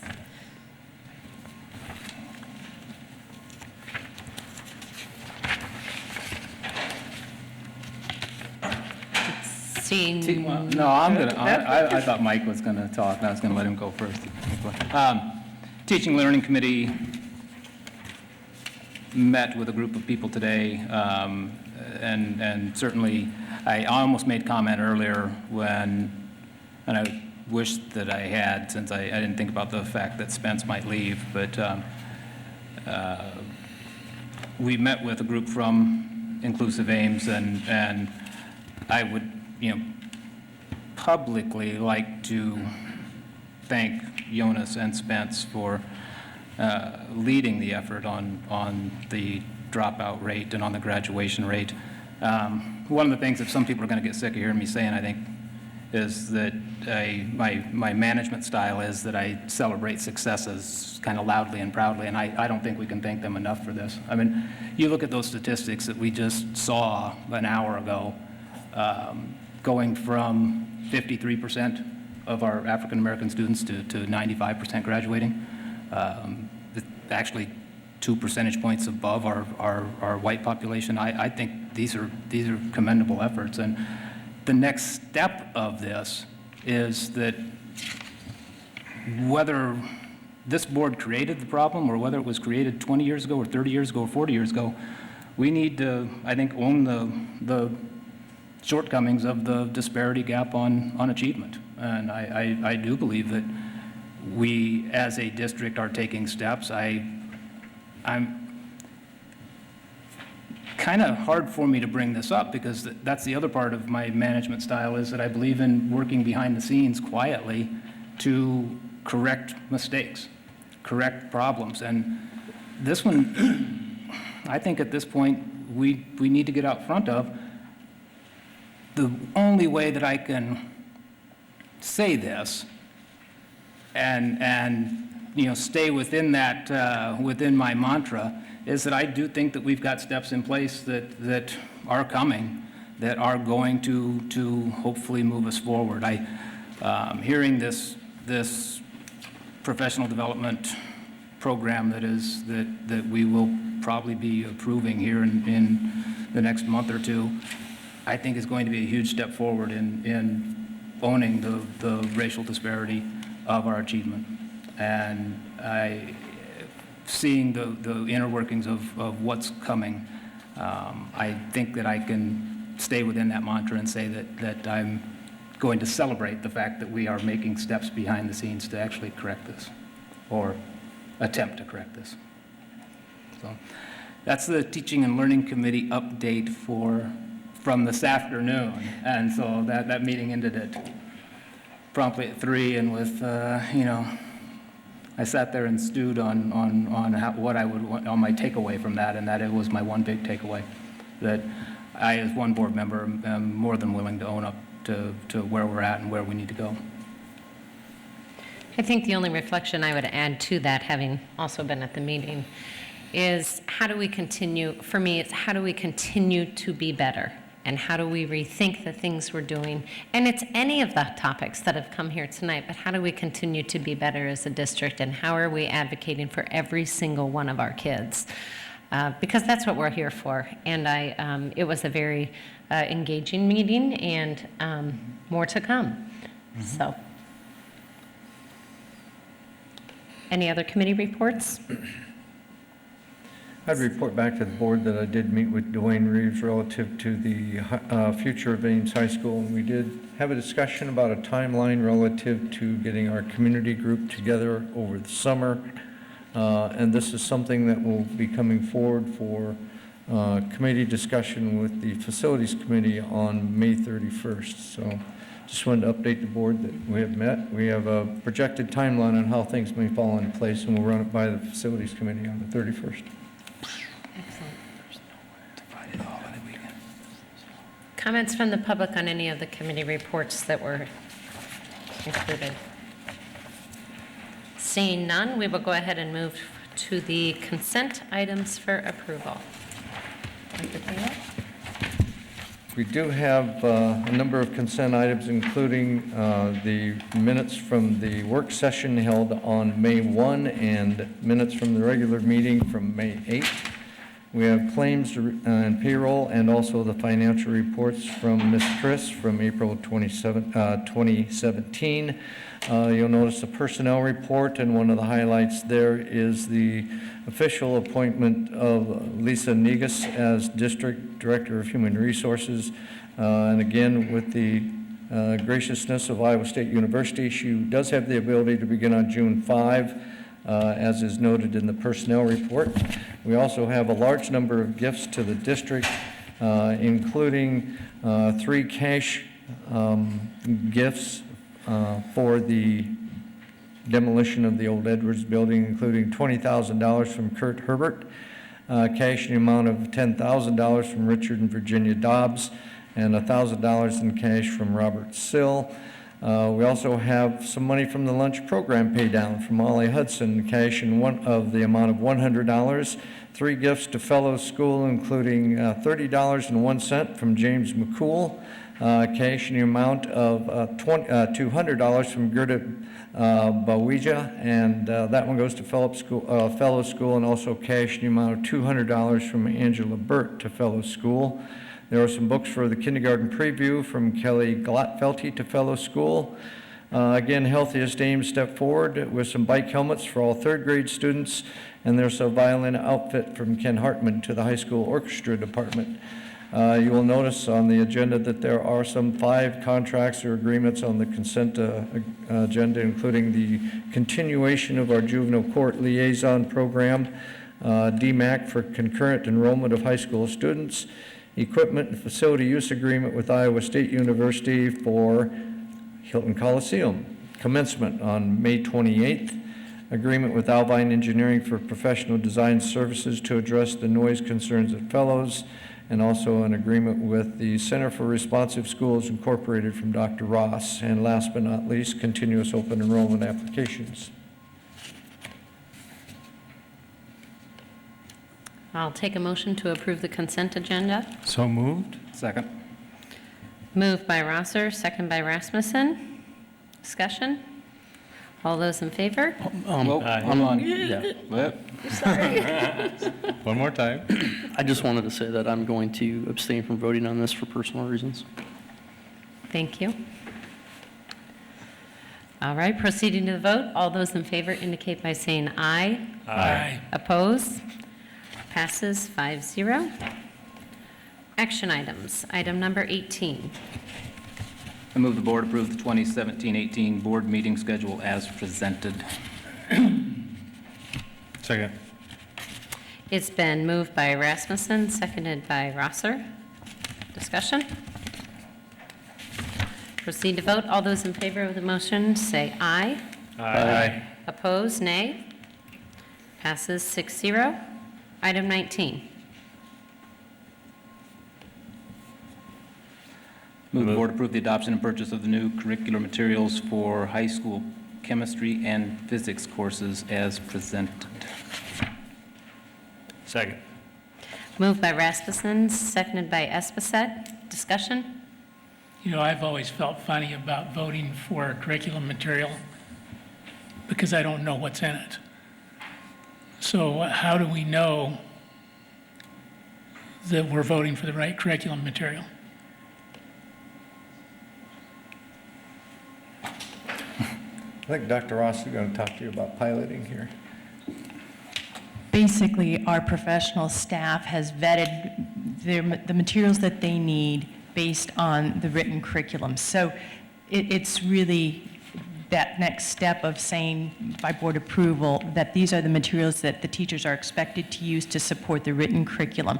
So whether or not it's the right materials, those of us in the room who are not science teachers are probably least qualified to weigh in on that, and we do defer to the professional staff based on taking the entire year to vet the materials along with their written curriculum.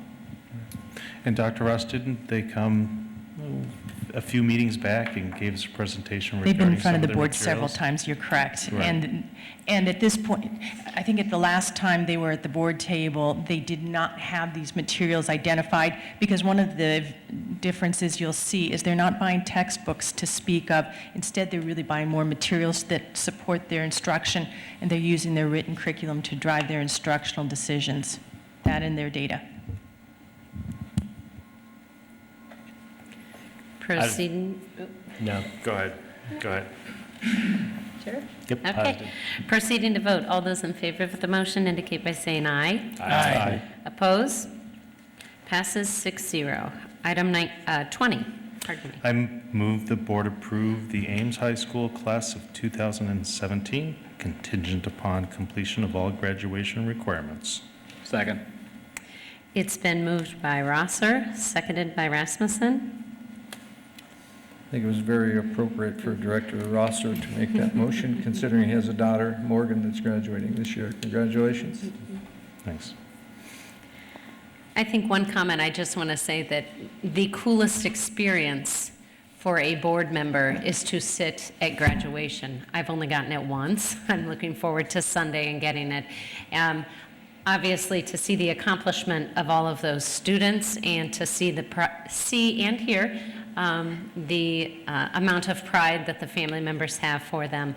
The other thing that is really cool is to be feet away from Spence Evans and to watch the number of embraces that he receives from all of our students. And not every single one, not everyone's a hugger, but it is really cool when he talks, and I should have said something earlier, but when he talks about those connections being important, he really means it. And we are really lucky, and the kids in our high school are really lucky to have somebody like that steering the ship up there. So I'm looking forward to Sunday. We will proceed to vote. All those in favor of the motion indicate by saying aye. Aye. Oppose? Passes 6-0. Item 21. I move the board engage Snyder and Associates for professional design services in the amount of approximately $13,300 to conduct a traffic study at Ames High School. Second. Jump to 22. I know. So we're going to do item 22. That's fine, that's fine. Mike's moving our meeting We along. can go Thank you, back. Mike. No, we can go ahead and do item 22 and then go back. So it's been moved by Esposette, seconded by Rosser. Discussion. Well, just be aware that the last time Damien got his hands on a traffic study, we got the South Duff mess. Yeah. Well, Careful there. No, I'm looking forward to see the results of this. One of the things, not only, it's not about the potential future redevelopment of our high school, but I think it's going to also address some of the concerns regarding reducing traffic by fellows and a number of other issues. So I'm really anxious to see what the results of this study is, and I think it's a few dollars well spent to find out what our options are in that area. We do need to, and I don't know if this would go to facilities or Jerry, I have already heard from a couple people that are going to stress the importance of bicycle entryways that are safe, and within, I don't know the exact stats, but that if you don't have safe egress via bicycle, students aren't going to ride. Parents aren't going to let their student ride. And so that part does need to certainly be part of the traffic study, especially in this town where we're seeing the percentage of, I rode my bike to Ames High, 30 years ago, and there was about 3 bikes out there, and you go up there now, and I don't know, there's a lot of bicycles, there's a lot of bicycle traffic into that facility, and we do need to make sure that we are getting those kids to school safe. Yep. We haven't had a facilities committee meeting since the entire board was presented the high school scenarios. So I haven't gotten with Jerry specifically on this, but I think this is more broadly about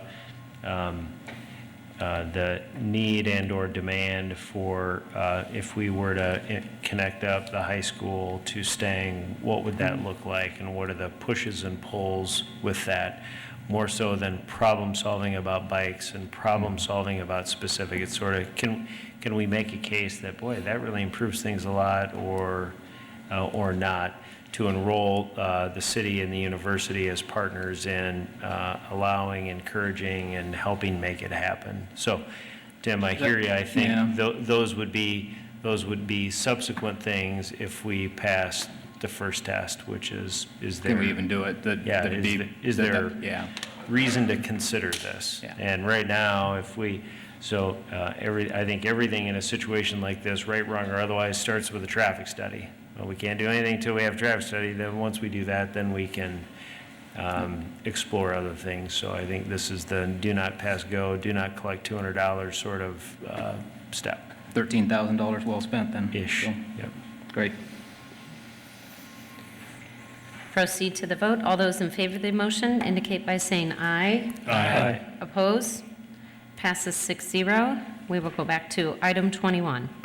I move the board reappoint the administrators, administrative assistants, educational assistants, and information techs for the 2017-2018 school year as presented. Second. It's been moved by Rasmussen, seconded by Rosser. Discussion?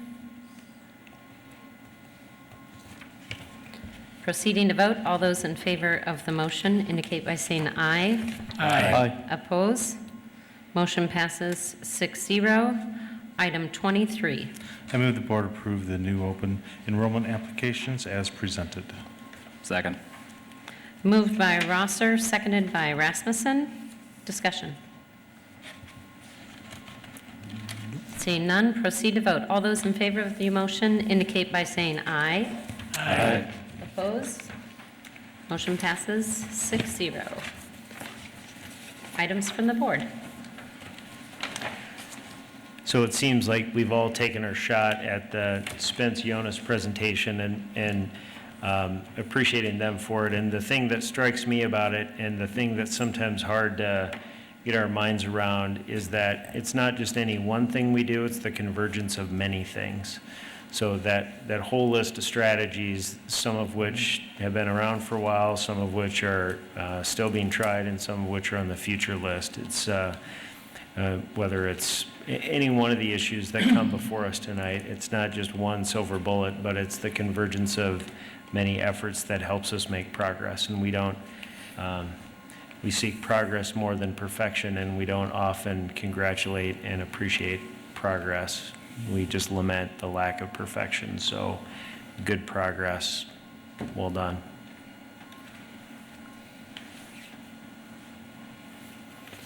Items from the staff. Very quickly, this Wednesday, we will be interviewing for the principal position at Northwood Preschool Center. After 2 actually exhausting days with the entire administrative team, we whittled the final candidates down to 2 that we'll be interviewing, as I said, at Northwood on Wednesday. On Thursday, we'll be interviewing 5 individuals for the middle school principal position. I think the important thing that we found out as an administrative team when we started to actually get in and interview those individuals and talk with them is that they, it's widely, it really is the practice across the state. And we're finding it out in just about every district, and I'd like to think that we've helped lead that a little bit. In the use of PLCs and the fact that MTSS and our multi-tiered systems of supports for tiered education is really the umbrella that's being used in many of our districts across the state to try and make sure that we are becoming data-driven and trying to get after each and every kid as best that we can. So I'm really anxious for the interviews on Wednesday and Thursday. I think our candidates that were actually screened down by the administrative team are very, very excellent at this point, so we're enthused about that. I did mention the facilities committee that will be held on the 31st. We'll be coming back this Friday is the opening of the baseball softball complex. I did reveal to the board who the celebrities were that were throwing out the first pitch at both the baseball and the softball game this Friday. Don't forget, commencement is Sunday, May 28th, beginning at 2 o'clock at Hilton Coliseum. Dr. Ross, I believe, is grabbing a microphone and has an item from the staff also. Just a couple quick follow-ups from earlier conversations. First of all, there was some conversation about preparing more teachers for our district and including some more diversity. And in fact, one of the things that you've heard about time and again is that we often are running short on substitute teachers. So in an effort to try to bring up some folks within the district in that capacity, tomorrow and Wednesday, I believe it is, we are actually in this room going to have some training for people who would like to be substitute teachers. Right now, because Darcy's coordinating that, I don't have an exact number of how many people are in attendance, but that's in the works. Secondly, when we talked about collaboration with Iowa State, one of the things that wasn't mentioned because it's not currently in place, but Carl has actually had interns in his technology department from Iowa State. And so these are people who work with Carl as well as with some of our teachers. So that's something that's actively happening. I just don't know that we currently have somebody assigned right now. And if we do, I can't speak to that individual. Finally, there was some remarks about assistive technology, and just this year we've implemented a program called Snap and Read, and even though I've not used it and I don't have all the details, one of the things that it does do is it does read to students who might need that assistance.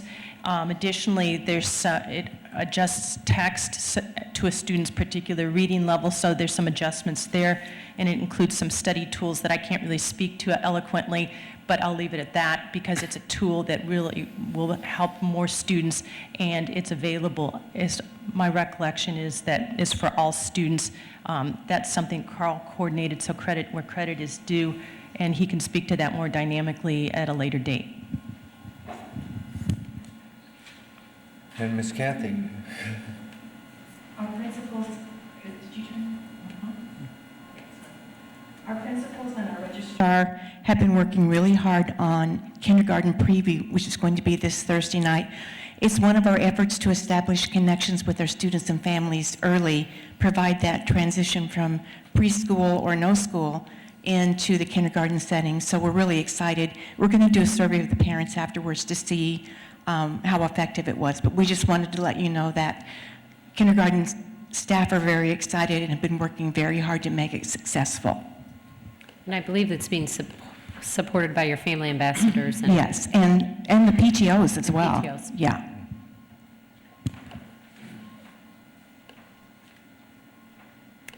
Board planning calendar? Got it covered. We're good, right? Yep. All righty. Take a motion to adjourn. So we adjourn. Moved by Rossler, second by Esposito. All those in favor indicate by saying aye. Aye. Opposed? Passes 6-0. Meeting's adjourned.